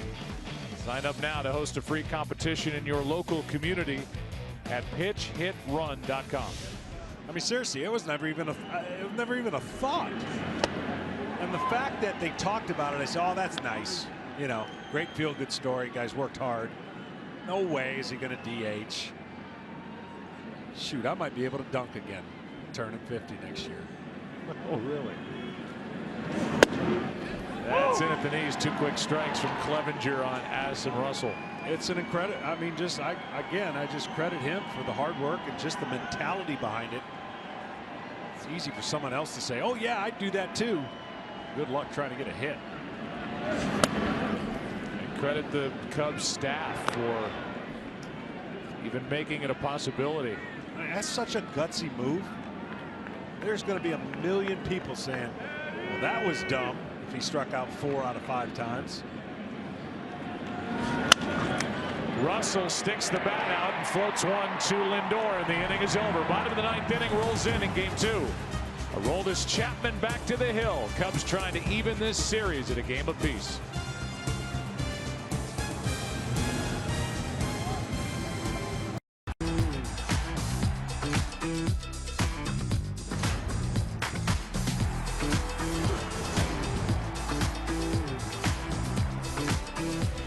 Cubs jumped on top in the 1st inning, added 2 in the 3rd, 3 more in the 5th, led 5-0. It's 5-1.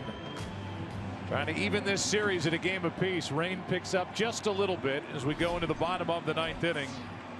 Rajai Davis first up, then Coco Crisp, and Brandon Guyer against Aroldis Chapman, who struck out Ramirez to end the 8th.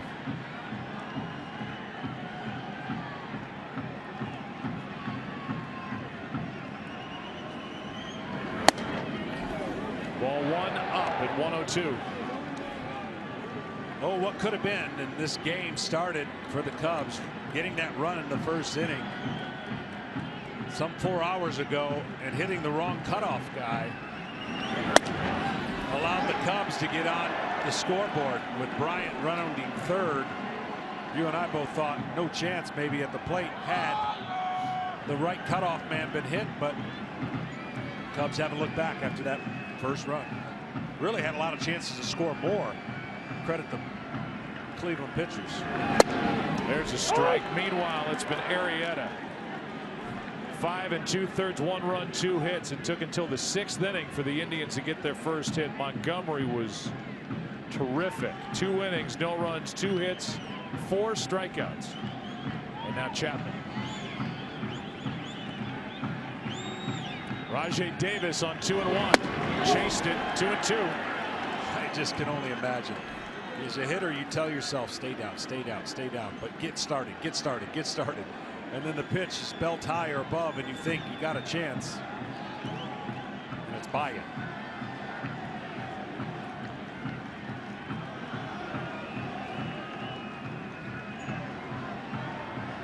Davis 0 for 1.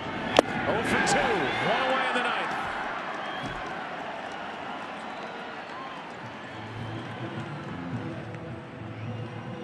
And Chapman will deal with Coco Crisp. 0 for 3. Well, 102. Both these guys were tandem with the Yankees.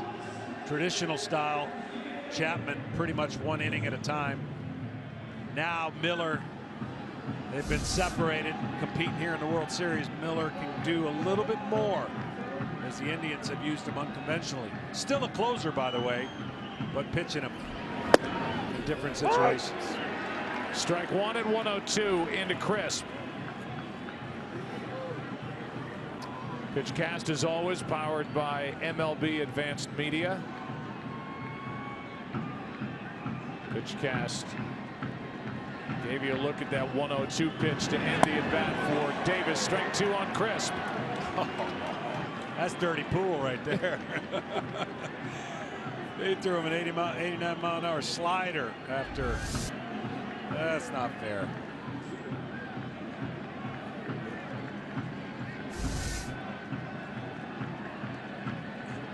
Crisp on 0-2. To the right side, Baez down on a knee. 2 out.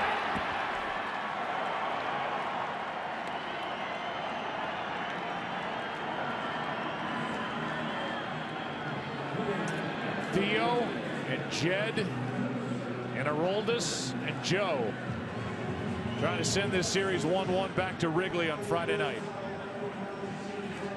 Here's Brandon Guyer, who singled in the 7th, his only at bat.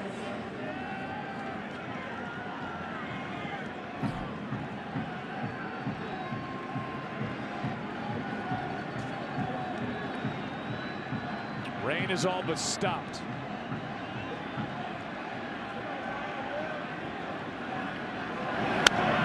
Good swing by Guyer. Well, at some point, these games is going to come down to a 1-run. Somebody have to close the game out. So far, it's been a little bit of breathing room for both teams.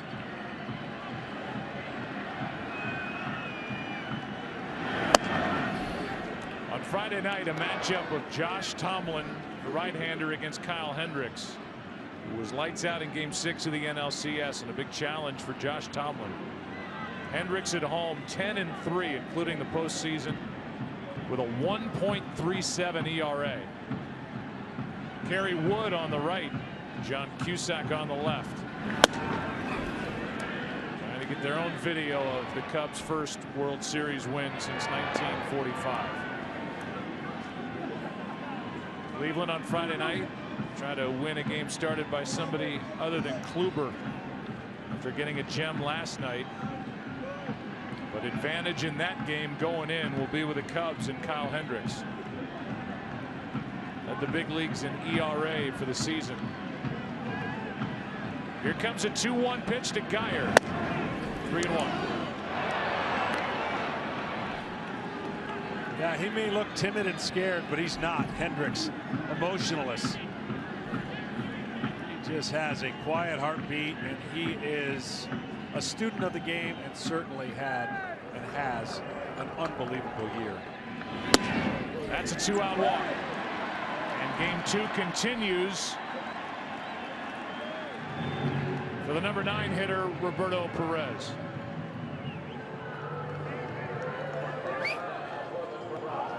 Cleveland needs 2 more base runners to have a chance. And Roberto Perez, who drew a walk back in the 7th inning.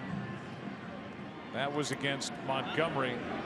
0 for 2 against Arrieta. Trying to extend this game for Terry Francona, who is in danger of suffering his first loss as a manager in a World Series.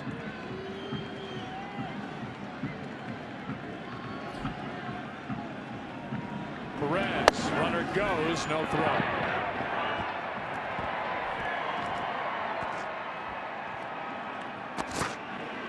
Chapman, last minute, had to get out of the way, anticipating what was not going to happen, a throwdown, but you can't tell Contreras that. He wants to show off his gun anytime he can. Fielder's indifference, no stolen base is given to Guyer.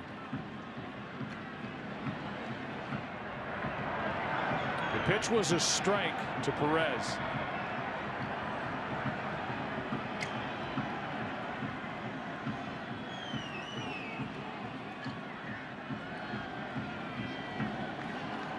The 0-1.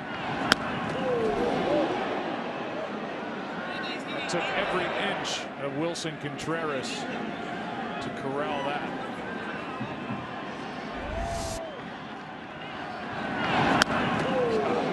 That is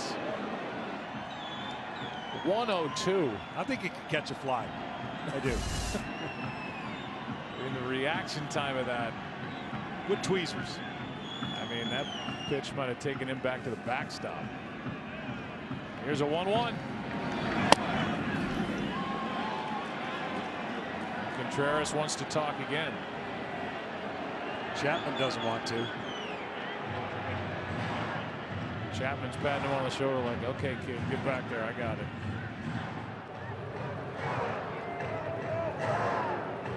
Now Javier Baez comes in.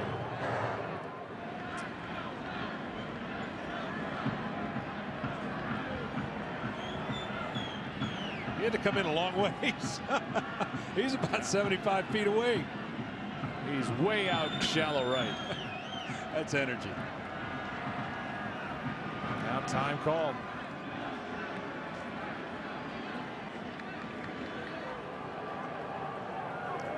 One more time call, and I think we set the all-time World Series record. It's unofficial. Popped up right side. Rizzo will watch it go into the seats, and now Cleveland down to their final strike. With a count of 2-2.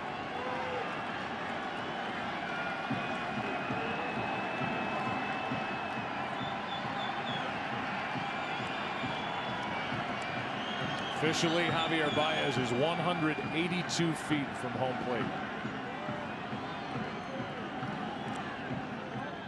He's just having fun.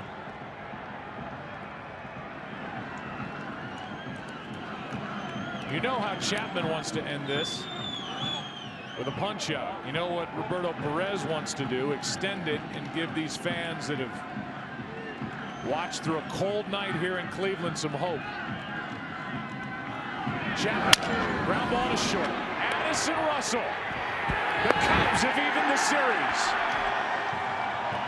A 5-1 win in a 4-hour, 4-minute game. And Arrieta beats Bauer, and the Cubs beat the Indians.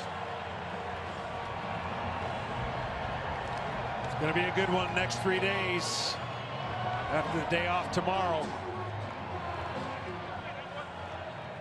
Chapman goes an inning and a third, 2 strikeouts, 1 walk.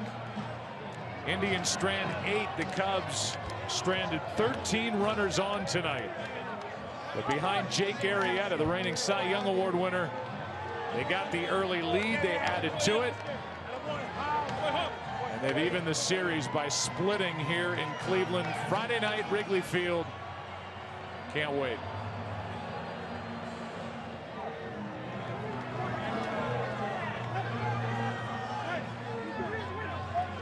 Jake Arrieta wins his first game of this postseason and the second of his postseason career. And with that, we'll go down to Tom Verducci. Thanks, Joe. Well, Kyle Schwarber, 2 days ago, you're playing in the Arizona Fall League. You have not seen Major League pitching in 200 days. Now you're in the World Series, 3 hits and 7 at-bats, 2 RBIs tonight. Can you please tell me how that's possible? I mean, you live for this moment. This is the moment that you want to be in. This is the ultimate goal, the World Series, and win it all. So, you know, a lot of emotions are going into it. You know, obviously a lot of adrenaline. So you just try to put yourself in the best situation every at bat, and just go from there. The offensive approach tonight, after getting shut out last night, the Cubs get 8 walks, 37 foul balls, 22 of those on 2-strike counts. How good was the approach tonight against Cleveland pitching? It was great. You know, like we said, we ran into a really good pitcher yesterday, and today we just wanted to stay with our approach. We felt like we put in good at-bats yesterday. We put in great at-bats again today, and the results went in our favor. Now, Kyle, on Friday night, Wrigley Field will host its first World Series game since 1945. Now, you know, National League rules, no DH. Will you be able to play the field? Do you expect to be in the starting lineup Friday night? I don't know. You know, we're going to take it day by day and see where it takes us. Kyle, do you feel like physically you'd be able to do it? You know, I don't know. I haven't tried it. So, you know, I might try it out and see what happens, and we'll go from there. We'll be watching. Thank you. Congratulations. Thank you very much. Back to you, Joe. All right, thanks, Tom. He's a good kid. It's a great story, and he was right there front and center tonight for the Chicago Cubs as he came up with RBI hits in the 3rd and the 5th. Jake Arrieta gets postseason win number 3 in his career. He had 1 in the wild card game last year, 1 against St. Louis in the division series, was winless in the NLCS, winless this postseason. But the reaction from Murphy's bleachers in Chicago, where they are packed in, gotta be thrilled. The series is Chicago tonight, 5-1. To Wrigley we go. To Kevin Burkhardt and the guys, we take you now. We welcome you to the postgame show presented by Lethal Weapon right here on Fox. Frank Thomas, Pete Rose, Alex Rodriguez, and we have a lot to do coming up. More reaction from the field of this Cubs victory to get back in this World Series and tie things up at 1. We will come back with that. We'll analyze this game. Kyle Schwarber, Jake Arrieta, what can you say? These Cubs, what they did, came here to do what they had to do, and that was take 1 of 2, and now they go home to Wrigley on Friday night. And we've got ourselves a World Series all tied at 1. Cubs win Game 2 in Cleveland. We're back in a moment to talk about interview